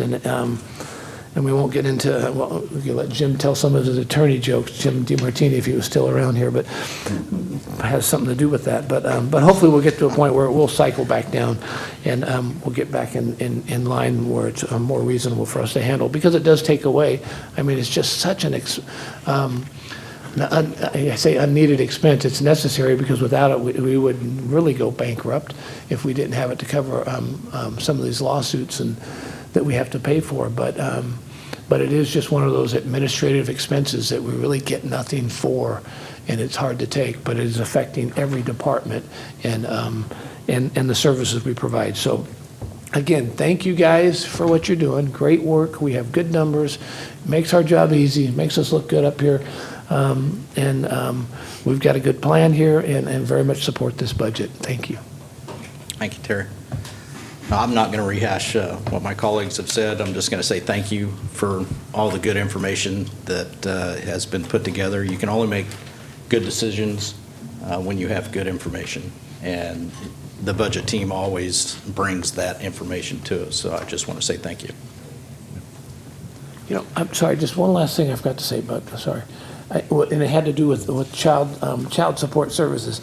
Darn it, it seems like the place we go to, the state goes to, not us personally, but the state goes to as their budget troubles come into play, is to these areas. And child support services, I just, for the life of me, cannot understand how we go and cut that area when that's what's going to come back to bite us down the road.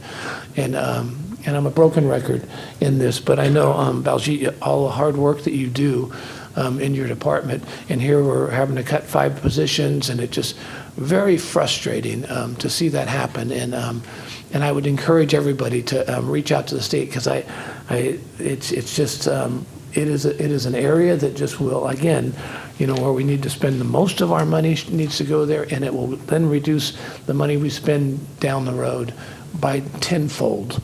And so anyway, that's just an apology, Belgian. I know it's nothing that we can do at this level, but it is very frustrating to see that happening. Okay, that's it. I'll shut up. Thank you. All right, I'll entertain a motion. Motion for the 7 staff recommendations. And I will second that. I got a first and a second. All in favor, say aye. Aye. Aye. Any opposed? Unanimous. Okay, I just want everyone to know that there are actually speakers now in the bathroom, so when we go to the bathroom, we can actually hear what you say. Isn't that awesome? She didn't want. So we'll take a quick 5-minute break. The chair needs to take a 5-minute break. Okay.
Public hearing to consider appeal of the Planning Commission's approval of use permit application number PLN 2021-0104, Kuster Dairy, located at 5831 Hiltberg Road between Arlich and Bradbury Roads in the Turlock area. Aldrich, excuse me, for which a mitigated negative declaration has been adopted.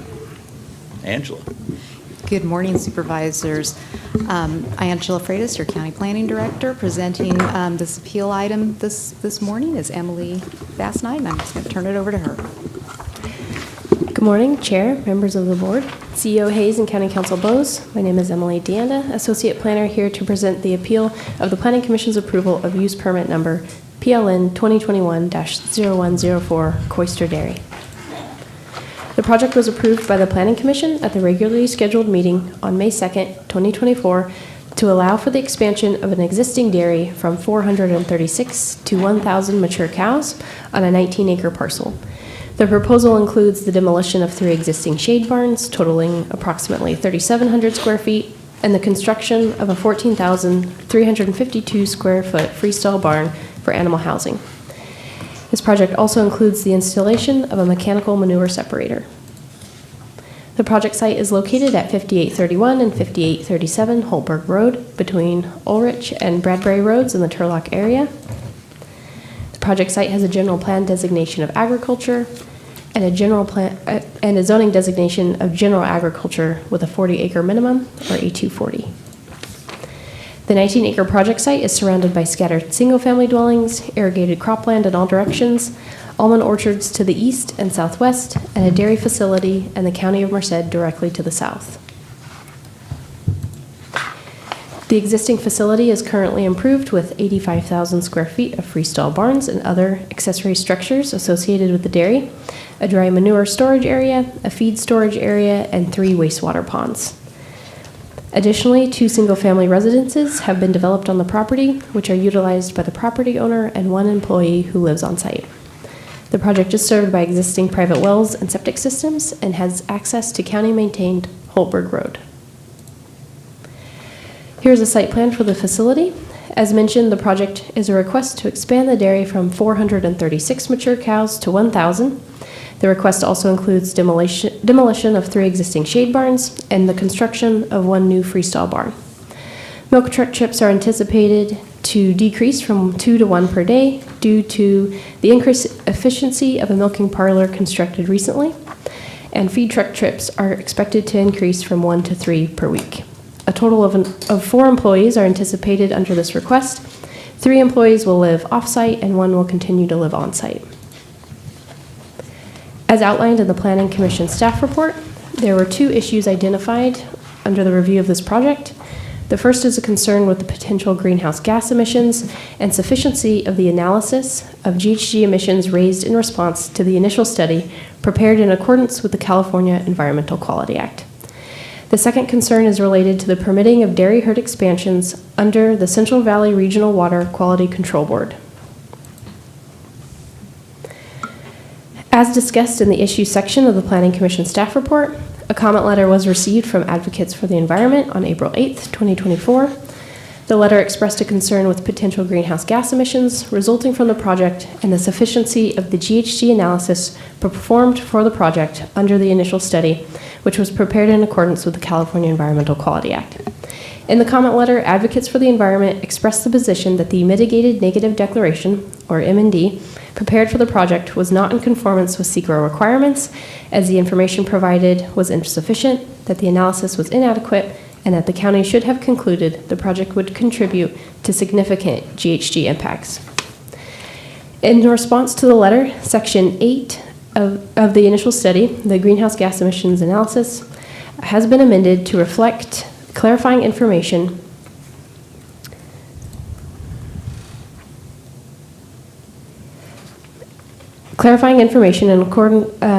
in response to the letter. I'm sorry, I lost my place on my slides.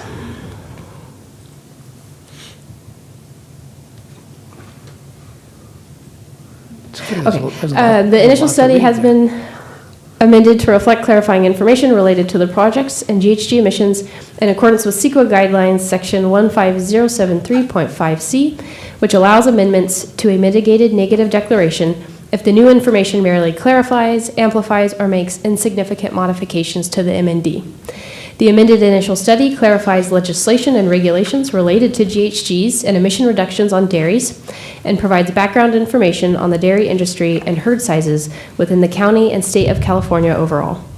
It elaborates on the project's proposal to install a mechanical manure separator as well.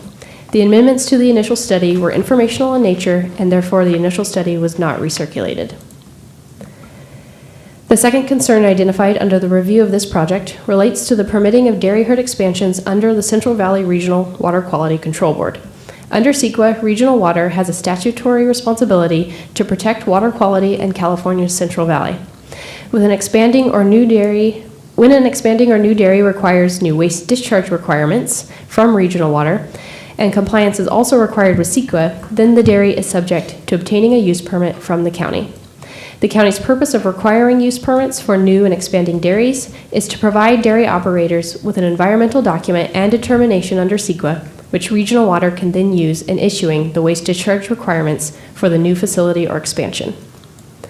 While the county's previous environmental assessments prepared for dairy expansion requests have relied on the understanding that individual waste discharge requirements would be issued following the county's approval of the project, the county has learned that Regional Water, rather than issuing waste discharge requirements, has instead been relying on a provision of the state water code stating that the discharge will not create or threaten to create a condition of pollution or nuisance. That statute is now in question. The authorization of the herd expansion is dependent on Regional Water's approval as a responsible agency. The county prepared an MND with more specific requirements to be met in terms of best management practices and protection of surface and groundwater from nitrates in wastewater. Reliance on the state water code places Regional Water in a position to either accept or reject the county's CEQA determination for the project. General plan consistency was evaluated when processing this discretionary project request, which included evaluation of the project site's general plan use element designation of agriculture and consistency with the agricultural element. Confined animal facilities, which include dairies, are considered to be permitted agricultural uses in the general agriculture zoning district. The proposed project is only required to obtain a use permit due to Regional Water, which has determined that the proposed dairy is subject to issuance of waste discharge requirements, which requires CEQA review. An environmental assessment for the project was prepared in accordance with CEQA. Pursuant to CEQA, the project was circulated to interested parties and responsible agencies for review and comment. As mentioned, Section 8, greenhouse gas emissions of the initial study prepared for the project was amended to reflect clarifications regarding the project and GHG emissions. The amended language in the initial study is informational in nature and under CEQA guidelines was not recirculated. Additionally, mitigation measures were incorporated into the project to mitigate potential impacts to water quality, including requirements to follow best management practices, compliance with all nutrient and waste management plans, and enrollment in the Central Valley Dairy Representative Monitoring Program to meet the requirements for groundwater monitoring. A mitigated negative declaration was prepared for the project, and conditions of approval reflecting referral responses have been placed on the project, which can be found in Exhibit C of the Planning Commission staff report. The project was considered by the Planning Commission on May 2nd, 2024.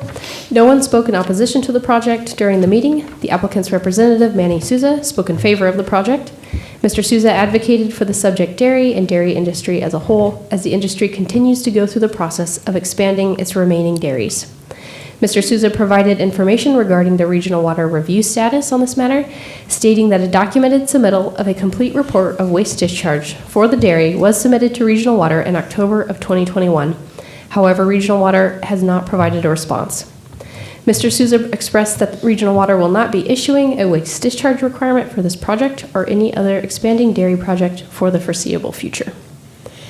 During the public hearing, the commissioners asked questions related to the quality of Holtberg Road, whether similar projects have been required to purchase GHG emission offsets, and mentioned a methane capturing project within the neighborhood that was recently approved by the Planning Commission under use permit PLN 2023-0042, Ametis Biogas LLC. On an 8-0 vote, the Planning Commission unanimously approved the project as recommended in the Planning Commission staff report. Following project approval, an appeal of the Planning Commission decision was submitted by Advocates for the Environment. The appeal letter identified the following reasons for the appeal: that the mitigated negative declaration prepared substantially underestimated the project's GHG emissions, that the county's analysis of GHG significance was not supported by substantial evidence, that GHG mitigation is insufficient under CEQA, and that the MND failed to analyze or address consistency with applicable plans, policies, and regulations. It is the appellant's position that the county should have prepared an environmental impact report and that mitigation measures addressing dairy emissions could have been included in the MND to reduce the project's GHG impacts. Additionally, the letter mentions that the purchase of offsets to mitigate the project's emissions are feasible. The appeal letter concludes with the position that the MND prepared for the project is not in conformance with CEQA, and as an MND fails as an informational document for decision makers and the public, that the significant analysis was inadequate, and that the county should have concluded that the project would contribute to significant GHG impacts. As discussed previously, the initial study prepared for the project was amended in response to the initial comments from the appellant received in April 2024. The amendments were made to Section 8, greenhouse gas emissions of the initial study, to reflect clarifications regarding the project and GHG emissions from the dairy. The amended initial study specifically provides clarification on the following: existing legislation, primary sources of emissions of GHGs on dairies, GHG inventories for livestock emissions within the county, overall trends in the decrease of total dairy herd sizes across the state and fluctuations in herd sizes within Stanislaus County since 2005, and clarification on the construction of the freestyle barn and the California Green Building Code, which contains minimum statewide standards to reduce GHG emissions from new construction. Section 8 of the initial study was also amended to include information on vehicle miles traveled and to clarify the number of employees, which will be a maximum of 4 under this request.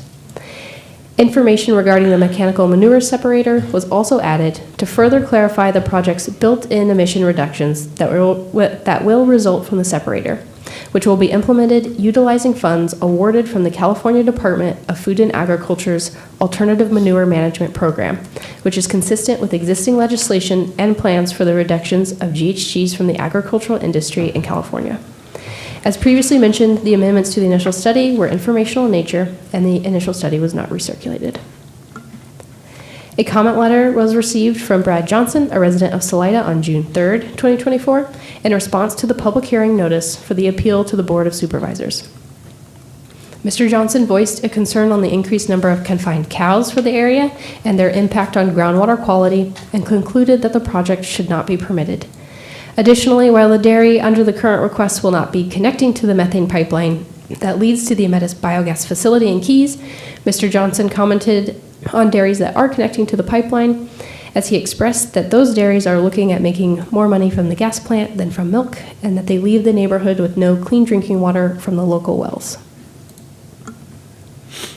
The Board of Supervisors has the option to either deny the appeal in order to uphold the Planning Commission's original approval, subject to the findings and actions identified in Exhibit A of the Planning Commission staff report, or approve the appeal, thus denying the use permit. A denial on the grounds that the mitigated negative declaration prepared for the project is inadequate will trigger the need for further environmental studies, including the potential preparation of an environmental impact report. That concludes my presentation. Staff is available to answer any questions. Thank you, Emily. Any questions from the board?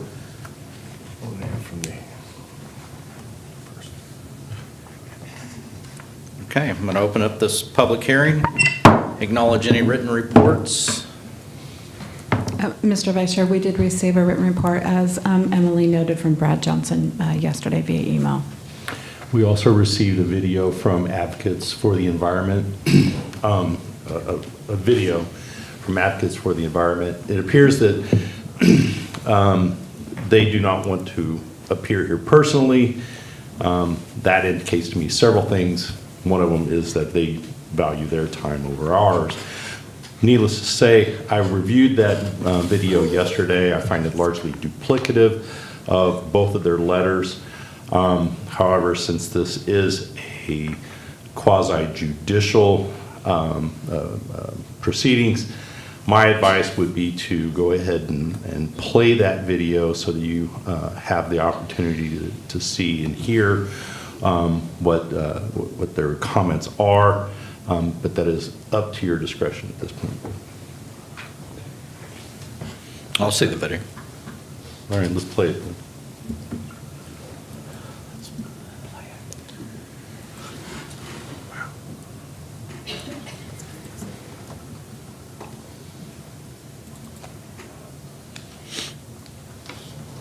Hi, I'm Dean Walraff, Executive Director of Advocates for the Environment and a environmental and land use lawyer. Advocates for the Environment is a nonprofit public interest law firm that's focused on using litigation to fight climate change. And as I said in the letter that I submitted along with this video, I apologize for not attending in person, but the distance from where I live and work in Los Angeles up to Modesto is pretty far, and it would take me the better part of a couple days if I were to attend this hearing in person. And of course my driving or flying would contribute to climate change, which kind of defeats the purpose in a way, or at least helps defeat the purpose. So our appeal is part of our CEQA Net Zero project, which seeks to use legal means, mostly the California Environmental Quality Act, CEQA, to advocate for reducing projects' GHG emissions down to zero. I'm going to make two main points today. One is about policy for greenhouse gases and climate change, and the other is about the law. So a recent poll of climate scientists, you may have seen the results in the paper, resulted in a consensus that we're on a path to 2.5 to 3 degrees centigrade of warming. And the increase average over the globe for temperature since the industrial age started. Right now we've increased the global temperature by about 1.5 degrees centigrade. But the consensus is we're on the path to much more of that. And we've all seen or read about the increase in heat waves, wildfires, droughts, flooding, rainstorms, and sea level rise. These are all things that are made worse by climate change. And we would expect them to keep increasing in intensity and frequency until we stop emitting greenhouse gases like carbon dioxide and methane. The most important thing we can do in that regard is to stop burning fossil fuels. But there are other ways we can reduce those harms by making everything more energy efficient and reducing our methane emissions, for example, from oil fields and dairy farms. Methane is a much more powerful greenhouse gas than CO2. It's about 80 times as powerful.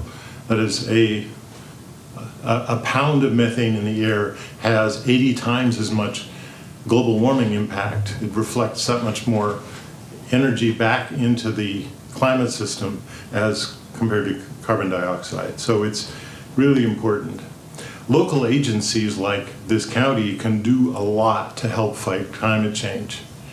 And they can adopt policies like climate action plans, but they can also help fight global warming in the context of individual project approvals.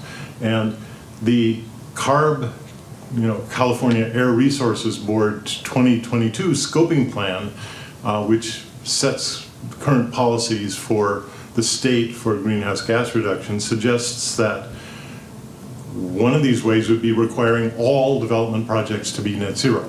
In other words, no net carbon increases or greenhouse gas increases. And I at the end of this little policy paragraph here, I'm suggesting you do that as your way of helping dealing with this huge global problem. Let's transition over to talking about the law. So we're talking about the California Environmental Quality Act, CEQA, CEQA. The MND, in this case, the environmental document that was prepared to analyze its impacts, found that there was no greenhouse gas emission from this new project. The project is basically adding 564 cows to a dairy herd.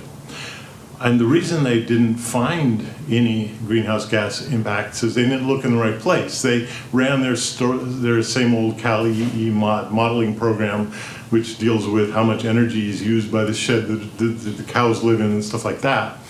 But they didn't look at the methane that comes from the cows themselves.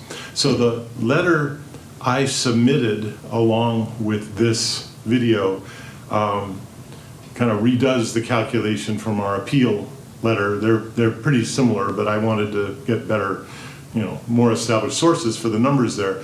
So each cow emits 9.3 metric tons of carbon dioxide equivalent methane per year. 9.3 metric tons.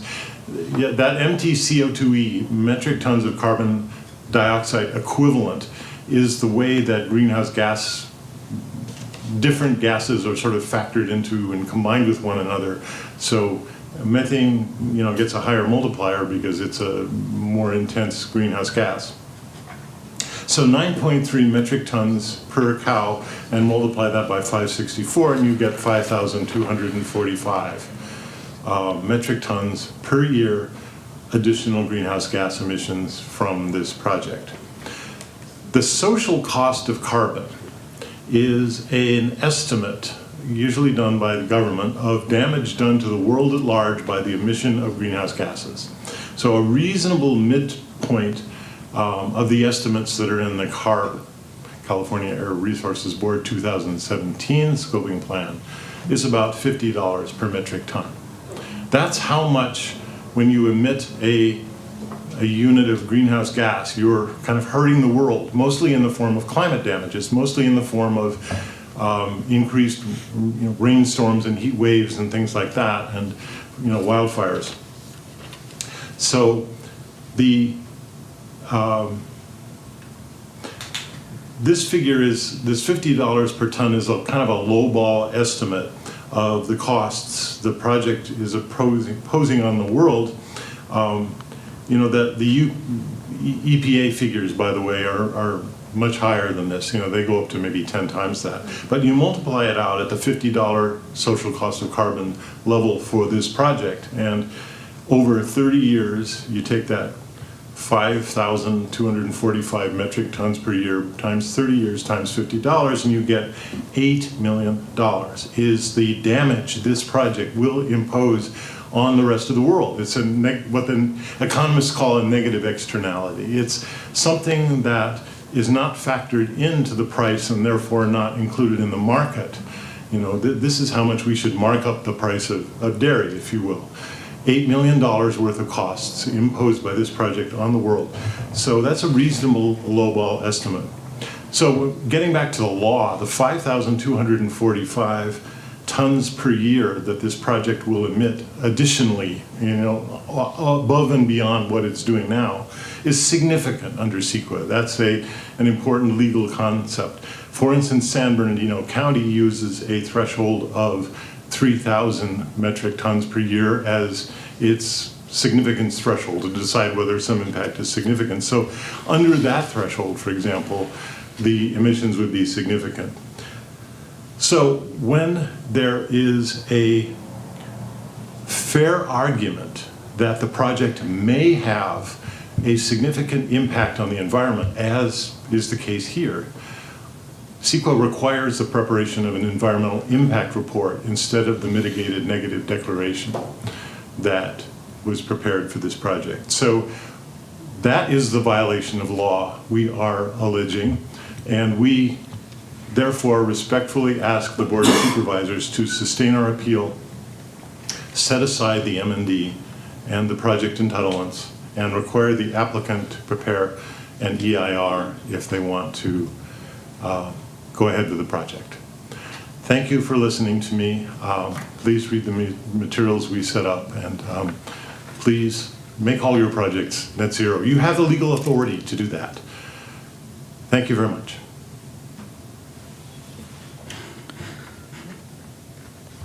All right, thank you. Public comment on this matter?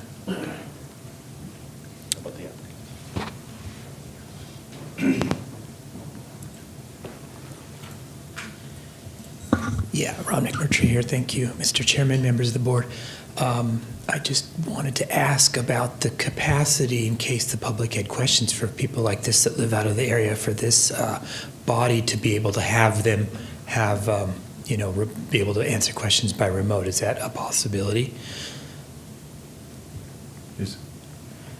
Like someone, like he could be online and, be doing this thing like live and answer questions from the public and or the board. Maybe you don't have any idea if that's possible. Yeah, I don't believe we have the technical ability to do that. And in addition to that, I don't think that's something that is required. Okay, I just was curious. And then my other thing is, whenever you have advocacy, you always want to bring out the facts that are on your side. And so regarding methane emissions, yeah, it is a much more powerful greenhouse gas, but what is not often mentioned is it dissipates much more quickly. So it spikes differently as far as its impact on the environment. So it has a whole different structure than CO2 or the nitric or nitrous oxides. Thank you. Thank you for your comment. Any other public comment?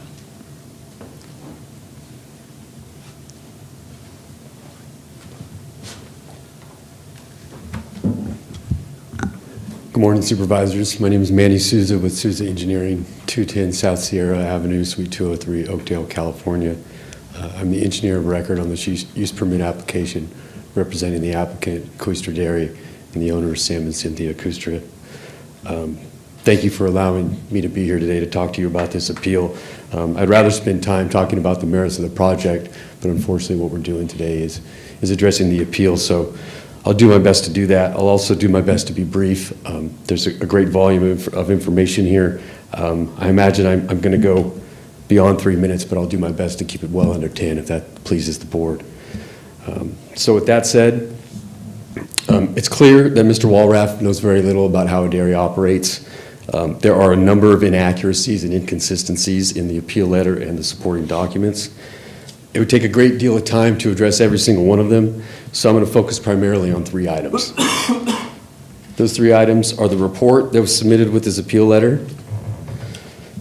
Secondly, the claim of the appeal that, quote, certain dairy emission mitigation measures are feasible, but have not been required by the county or its environmental document.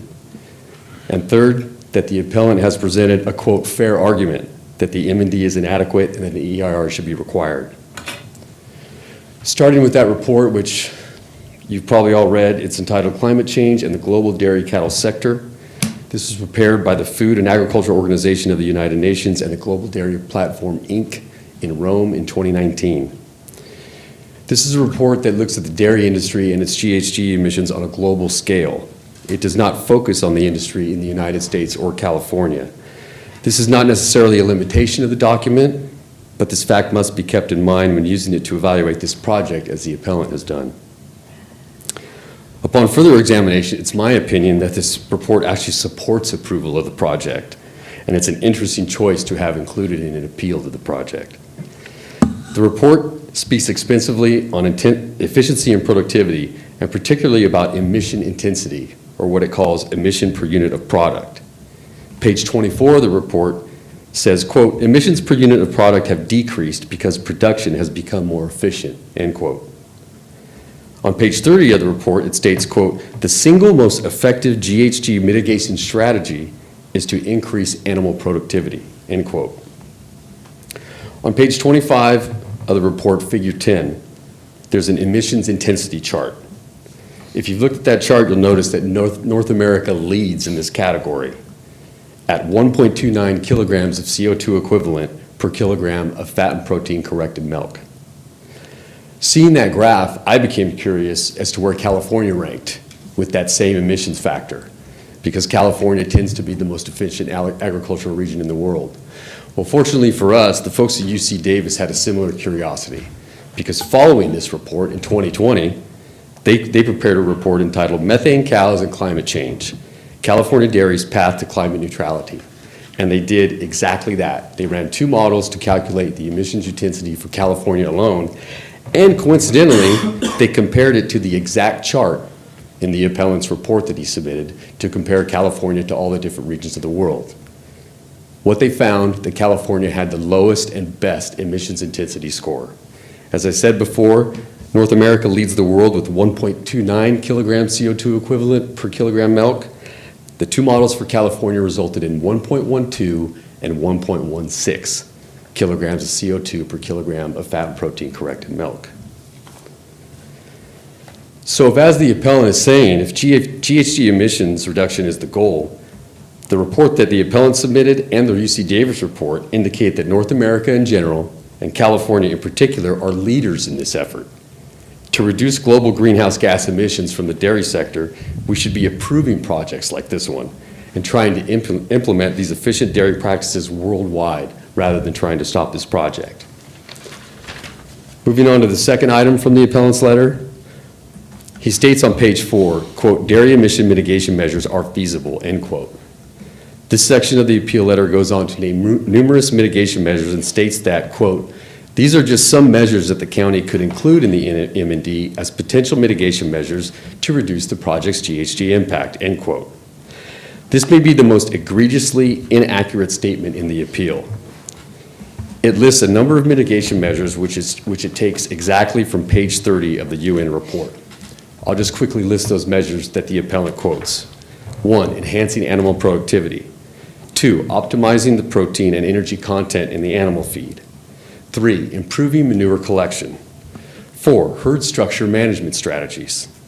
5, reducing diseases. 6, improving genetic potential. And 7, spreading fertilizer at optimal times. The appellant then goes on to state, quote, these are just some measures that the county could include in the M&D as potential mitigation strategies to reduce the project's GHG impact, end quote. All of these measures are already being implemented on this dairy facility and will continue to be implemented with the expansion. Some are explicitly stated in the M&D or the other application documents, such as the nutrient waste management plans, and many are simply inherent characteristics of the modern California dairy. The third and last item on page 2 of the appellant states, there is a fair argument that the project would create a significant impact on GHG emissions because the methane from the cows would contribute to a significant source of GHG emissions and would be consistent with applicable plans and policies for the reduction of GHGs, end quote. This is not a fair argument. The argument accounts only for the increase in herd size and not for any emissions reductions practices that are part of the project, including all the mitigation measures that the appellant stated should be required of the project, but which are already actually being implemented. The appeal is not a fair argument for the development of an EIR, but rather it's a poor and lazy excuse to delay the approval of this project any further. In wrapping up, I would just like to issue a couple warnings to the board, to the county, and to the state of California in general. There's an active anti-livestock and anti-dairy movement in California. Dairy herd and facility numbers are decreasing. However, if our goal is to reduce the GHG emissions from dairies, according to the data provided by the appellant and reinforced from other sources, we should be encouraging dairy farms to stay in California rather than chasing them to other states. Second, I'd like to compare what we're seeing right now with the evolution of entitlements in agricultural projects to what we've seen in recent years with residential projects. In the past 25 years, we've seen a paradigm shift in the entitlement process for residential projects, which has resulted in lengthy environmental reviews, extensive delays, increased costs, and an inadequate housing supply. From 1999 to 2022, the median price of homes sold in Stanislaus County has increased from $118,000 to $456,000, or by a factor of 3.85. And that data comes from the California Association of Realtors. I'd like to think what would happen if we see the same thing happen to food. This use permit was submitted to you on November 4th of 2021. It has taken 2.5 years to obtain an approval for an addition of 564 mature cows in the leading dairy state in the United States. We currently have 5 conditional use permits pending in Merced County, and some of those are now in their 5th year of processing, and we still do not have a planning commission date for those applications. So you can imagine what will happen to our food supply if in, let's say, 15 to 20 years, a gallon of milk goes from costing $5 to $20. But think about all your other food products and what those increases might do. Lastly, I have a few requests of you. Number one, I'd like you to deny the appeal and uphold the decision of the Planning Commission and the approval of the use permit for Queester Dairy. Number two, I'd like there to be more scrutiny exercised on future appeals. We have another pending use permit application that you're hopefully going to see in a few months. I would expect this appellant to come back. If he comes back with another lazy and sloppy appeal, I'd like to see it scrutinized a little more closely before it's brought to be heard, because I don't think he was worthy of being heard today. And lastly, if Mr. Walraff does come back and wants his appeal to be heard, I would ask that you challenge him to attend in person and to make his trip to Modesto net zero, thus meeting his own net zero project requirements. That's all I have. I'd be happy to entertain any questions you might have. Any questions from the board? Thank you.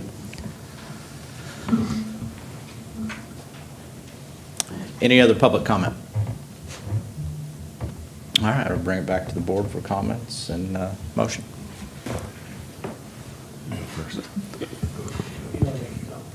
Yeah. Go ahead, Yeah, Colin. I was think going to it's- make a motion, sorry. Okay, cutting to the chase. So, interesting enough, thank you very much, Manny, for explaining your component.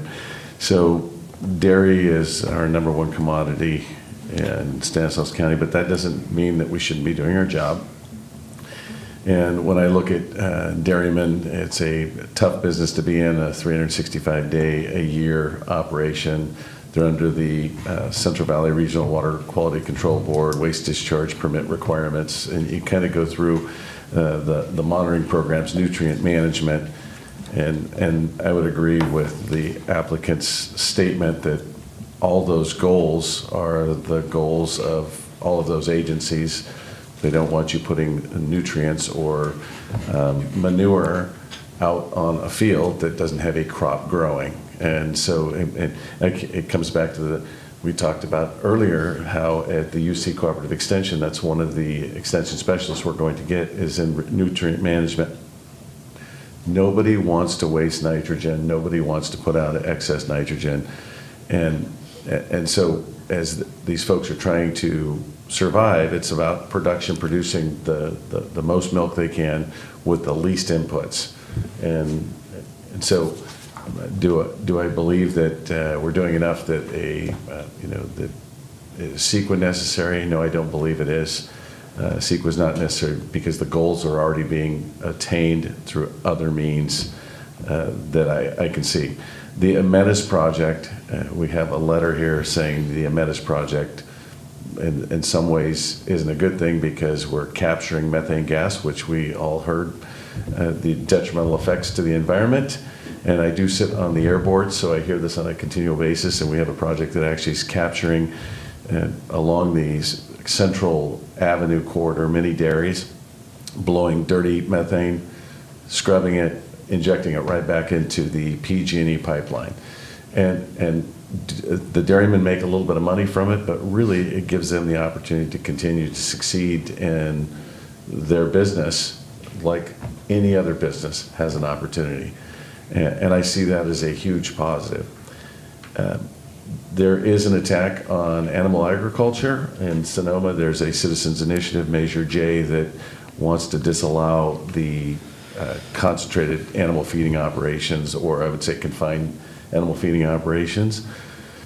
It's going to be on the November ballot and at a future date. And I hope this board will actually weigh in on that because because confined animal between chickens and dairies, I think there is people who would rather see them go away. And And so everyone is trying to do their best. I think that we've done what is necessary. I agree with you, Manny, on one component that, we need to scrutinize, but I don't think we can not accept an appeal. In truth, people have to have that opportunity. I don't like to see these delays. It shouldn't take you years to get before the board, 3.5 or 3 years. And so we do need to look closer. We need to make sure that, because people make economic decisions based on their ability to get projects through.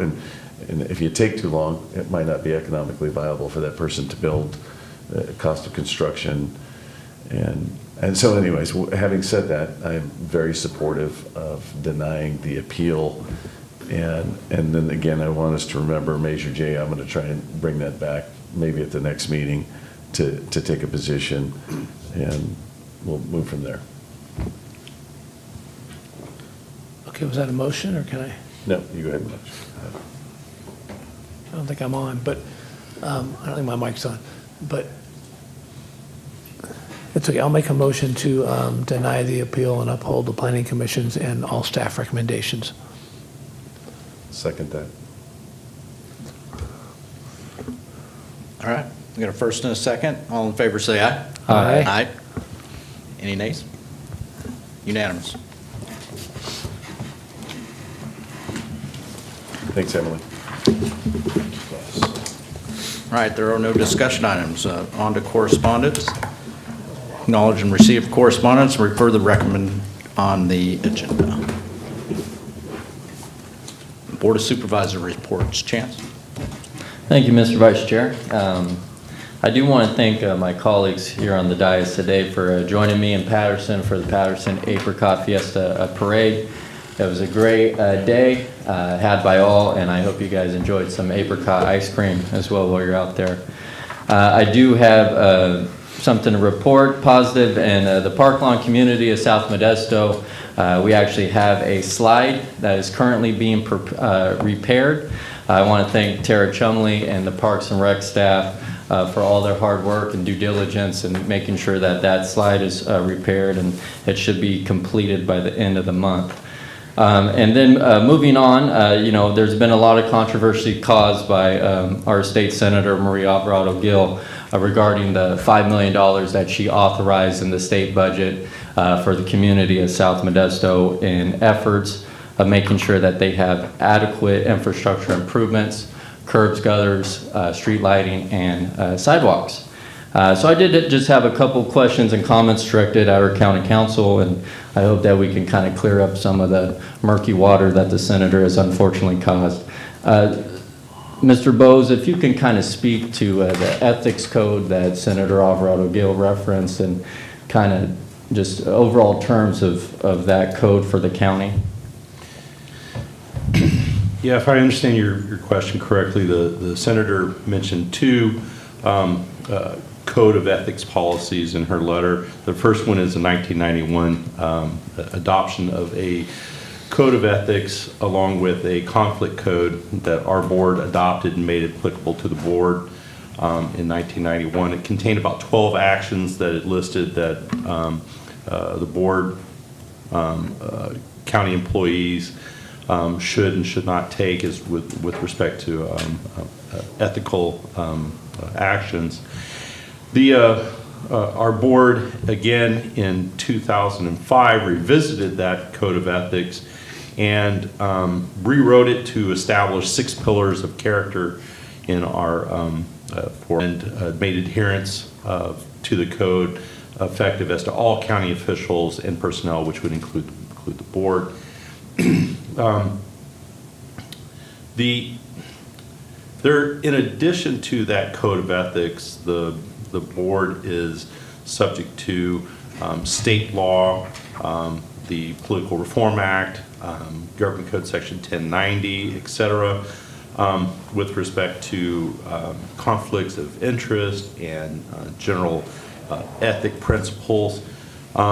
So there's that out there. And I think ultimately individual supervisors are answerable to the voters. The voters are the,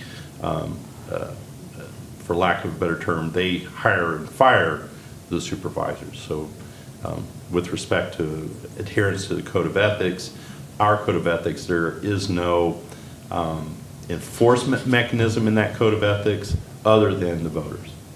Thank you, Mr. Bose, for clearing that up. And I do believe I have acted ethically in every way and above reproach, and believe that I was doing my duty as a county supervisor to be responsive to my bosses who are responsible for hiring and firing me, and alerting them of what the senator was doing behind the scenes and in the dark and in the shadows, and trying to bring this $5 million that she authorized into question.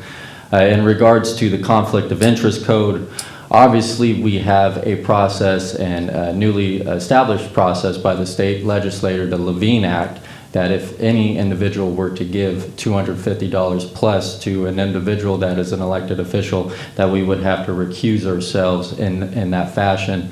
And again, this money has not gone out to bid. And if the county council confirmed that we actually still have that $5 million within our treasury, I would appreciate that.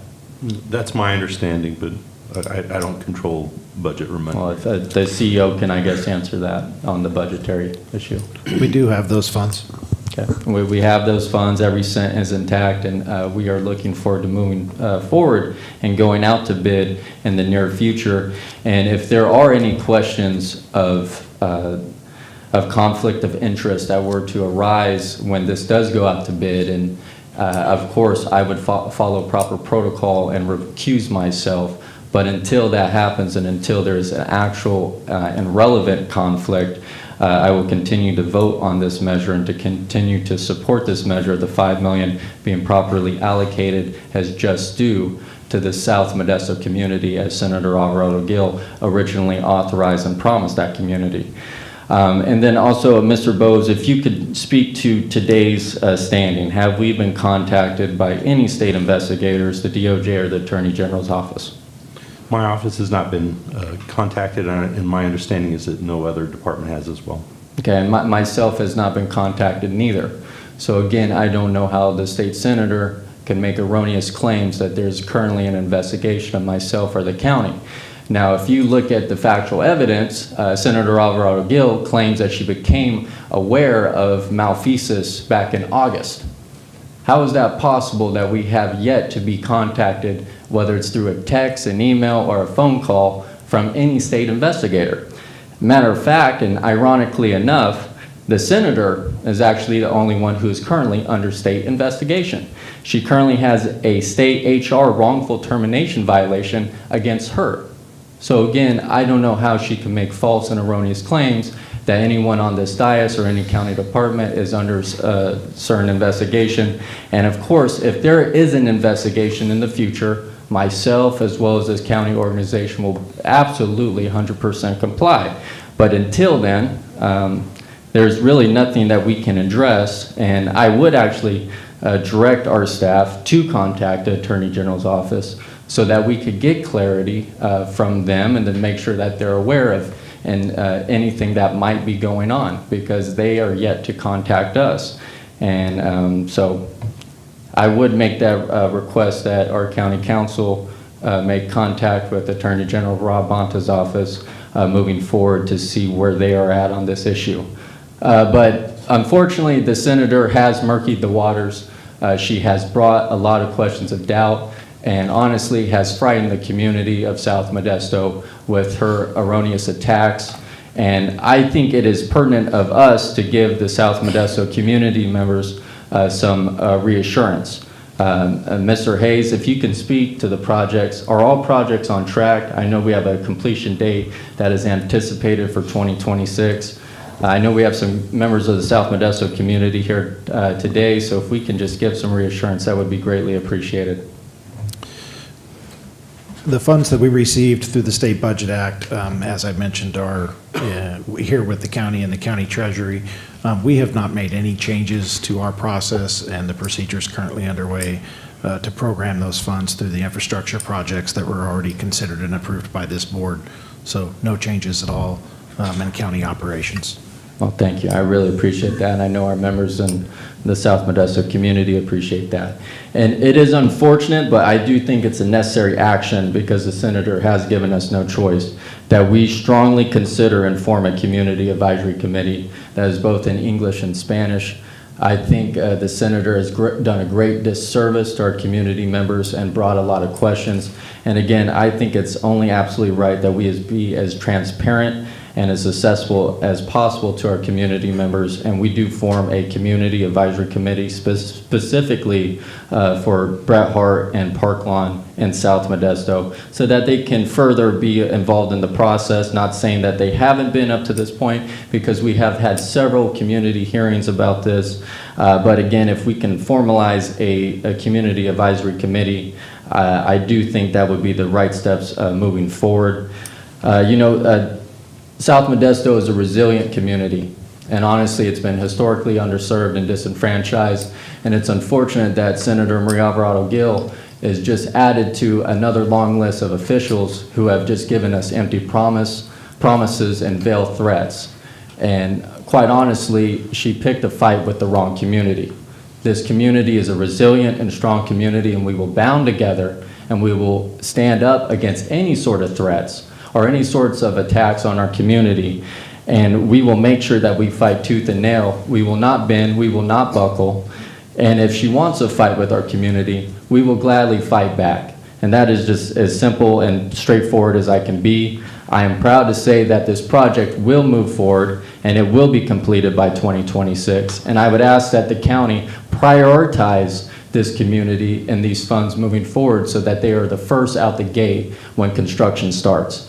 And I look forward to the ribbon cutting and the celebration in South Modesto when this is finally complete and South Modesto is given their just due. But again, I'm sorry that we even have to acknowledge this, and it is unfortunate that a senator who claims to represent the best interests of our community would even bring this into question in the first place. So again, to the residents who are here today, we thank you, we appreciate you. I know Martha Villaseñor, who's on the South Modesto MAC, is here as well. And Martha was instrumental in collecting over 1,000 signatures, along with other South Modesto community members, that we submitted to Senator Maria Alvarado Gil's office personally in these efforts and trying to obtain the state budget in the first place that was authorized by her. So again, thank you for your time. I know it's kind of an unusual report, but it's a report that needed to be addressed, and hopefully we can put this to bed, we can move forward, and finally get South Modesto the much needed resources that they rightfully deserve. Thank you. Thank you, Chance. Any other reports? Nope. Nice parade. Yeah, it was a fun parade. I will say that there's been a lot of fire activity, so consider this a public safety announcement. We've had a lot of acreage burned to the west, to the north. If residents have not already started making a defensible space around their residences, around their properties, they need to start thinking about doing so. You don't want to be caught in a situation where all of a sudden now you're thinking about saving your house or your property just because you didn't take the preventative measures to do that. Even in local neighborhoods, you can have ember showers from little vegetation fires around your neighborhood. And those can travel for blocks. And all they need is a little spot to get started. So it's important that you take a look around at your properties, get rid of combustibles that could lead to that devastating effect of starting a fire at your house or on your property. Also, we've continued to have drownings at our reservoirs. We have life jackets available at our fire stations. Make contact with them, make arrangements. You can keep that life jacket for the entire summer and return it later. They don't care. Make that effort. Get a life jacket on. And that's all I've got. Also, we got supervisor reports, legislative, fiscal, and management report. Jody Hayes. Okay, a couple items. I think everybody's aware and seen many headlines around negotiations on the state budget. Situation's changing by the day, so I'm not going to comment on any of the specific provisions we've heard because we're not sure what's actually going to be implemented. But I can share that many of those provisions do have impacts here in Stanislaus County, and we're advocating through our normal sources on behalf of not just our county, but many other counties. I also want to recognize that we did submit a letter of opposition to AB 2079, which imposes a state-mandated program to restrict local control of groundwater previously guaranteed by the Sustainable Groundwater Management Act. And then also Chairman Graywall, along with 7 other San Joaquin Valley counties, we signed a coalition county letter of support that was sent to leaders of the state Senate and Assembly, expressing our support for budget priorities in this upcoming state budget. Those included maintaining funding for public health services, behavioral health, homelessness, water storage, drought preparedness, wildfire response, broadband access, and road infrastructure funding. So those were all the items that were highlighted there. And then it is my absolute pleasure to end with a recognition and welcoming for the county's new Public Relations and Communications Director, Ms. Carissa Lucas, who is right back here in the back. So, Chris, if you could just wait. So there's your new Public Relations Communications Director, also helping us with our Legislative Affairs program. So Chris is going to be an important part of our team, and we're thrilled to have her with Stanislaus County. Welcome. Welcome, Carissa. All right. We do have closed session today. Yes, we have closed session, gosh. We have a conference with legal counsel, existing litigation pursuant to Government Code Section 54956.9, Subdivision D1. We have one case to consider, Flores-Velez versus County of Stanislaus et al. It's in the Stanislaus County Superior Court, and the case number is CV 21006234. The second item is a conference with the labor negotiator pursuant to Government Code Section 54957.6. The agency negotiators are Jody Hayes, Jeff Sloan, Burke Dunphy, Ryan Liep, and Jonah Navarro. The labor organizations is the California Nurses Association and Stanislaus County Deputy Probation Officers Association. With that, appropriate for public comment, and then we can go in. Any public comment? Great job today, filling in. Thank you, Vito. Super. Yeah. Super duper. We'll adjourn to closed session. Thank you.